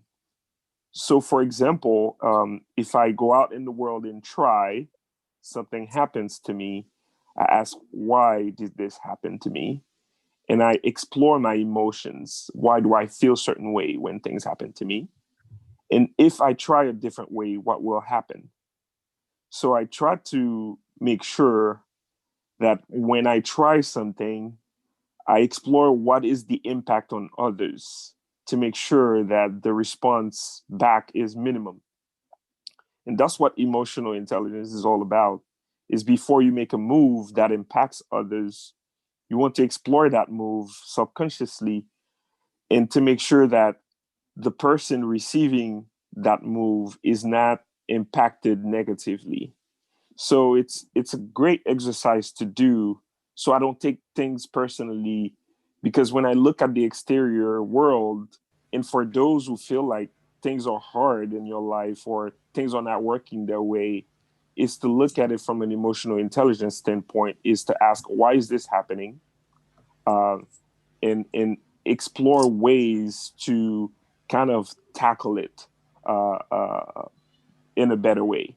And if it's a situation where somebody comes to you to attack you, you ask yourself, why is this person feeling this way? And how can I best respond so I can connect to that person? So that's why I like this kind of area that you're showing in your model, Thom, with the try, solve, but also inside of it, you have power, control. Control to me is that emotional intelligence piece. Yeah, Greg, thank you for bringing that in, because it reinforces what I was trying to say about this model is not complete. It doesn't cover everything. It's really just an example of integrating brilliance. But in fact, my personal vision statement deals at a very high level with what you were saying. But all of these things could use so much more growth. And emotional intelligence is huge. And yeah, thank you, Greg. That was awesome. I agree. By the way, multiple models, in other words. Yes, Guy. Okay, Tom, you want to say something? Oh, no, I just wanted to thank Greg and explain why I was excited about what he shared. I thought it was really important. Okay. I think we, sorry, Ashish, for you. He just had a comment about it. Sorry for your throat. I have just, Tom, anything to add? Guys, I'm sorry again, but we have to stop now. So only 2-3 minutes to close. So Tom, anything you want to add, or anybody, please? I really appreciated the questions. I would just encourage everyone to keep asking questions. Sometimes posing the question is the beginning of an answer being born. Won't be born right away, but getting good at posing questions for yourself and then beginning to seek the answer, that's enough, just to conceive of the question. Okay. Should we mention something about the class or not? Yes, I'm going to let you start and I'll back you up. Okay. Sorry, you mean I have to start? Yes or not? Do you want me to start? I can start. You can back me up. But it's no issues. Okay, you can start. I think it's better if you start. Okay, so guys, just high level. Guys and I have a standing meeting. We might have to go to 2 meetings a week, and we're planning to start the class. We discussed that we would co-teach using the machine learning pipeline as a framework to teach you guys basic fundamental data science. We're going to have a number of TAs, and then we're going to have a certain number of students under each TA. It's going to be very project oriented. We're going to make each lecture and assignment very bite-sized because we know people are busy doing other things. Some of you are employed full-time as students or as in industry. Some of you are full-time students. So we're trying to make it bite-sized. It'll be very manageable. But what we're asking from you, if we invite you as a TA, that it's a hardcore commitment for you to do the whole time. And if you decide you want to be a student, that you make a commitment to do the whole thing. That's all we're asking, but we promise to keep it very manageable, very bite-sized, small assignments that are helpful. In other words, we're going to integrate our knowledge carefully each week. And so we just want you to be thinking of that at a higher level, just so you know, the hope, and this may change a bit, Guy and I are planning to make a worldwide textbook. Every release will be bilingual. So the first one hopefully would be English and Arabic and English and Hindi both. And then we would look for other languages, but we're also hoping the TAs and possibly the students too would help create a workbook, and we would publish the workbook of the projects with the book, or at least as a set of GitHub repos that, and by the way, what we're trying to say is the notoriety that the class could receive by being popular on YouTube, we want to pass on to the people that are being TAs and students also. We want this class to help you build your portfolio and beyond. I hope that's exciting, but we are excited, and we think that from what we've been hearing that this will turn out to be a great effort. Guys, what would you add? Yes, I want to add something that for me, I'm excited about it because also it's a chance for me to learn from everyone who will join. So if we are showing something, it will be hopefully for the benefit of everyone. If we are going to expand this experiment in the future also to other parts. Let's say not only a class, maybe in the future we have something better or something more excited. So together we are trying to grow together also. Also, one last thing, I think our emails, it's already with everyone. So who want to be on any level, let's say other teacher assistant or a student, he can email anyone from the group, mainly Tom, Manpreet, me, or even Giovanna or Zena. Just send email so you can at least understand how many students will be there. According to that, we will be able to determine also the TA number. We have some suggestion. I don't think it's now the time to mention the suggestion about the TA because already we passed the time. I'm sorry for that. And yes, this is everything for today, I think. One last thing, we know there's a lot of, and we can end the recording, guy, if we need to. But, oh, I guess we have to end the session with it. Is that right? But anyway, I'll say real quick. We know some of you are significant talent. And some of you that might be students could have been TAs. And I know a couple of you that will be TAs could teach as well as Geith and I. We hope it's not about that because it's just the first of hopefully many classes. And for example, if we do a time series class, we're not going to ask Ashish to do it. We're going to make him do it, okay? I hope you don't mind me talking that way, Ashish. I just mean it very complimentary.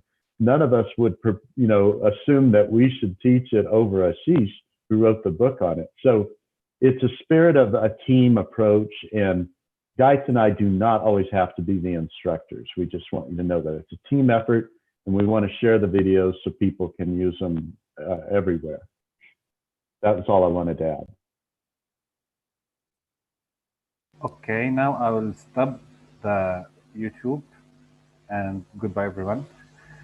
Okay, now we are not on YouTube. See you next week. Bye.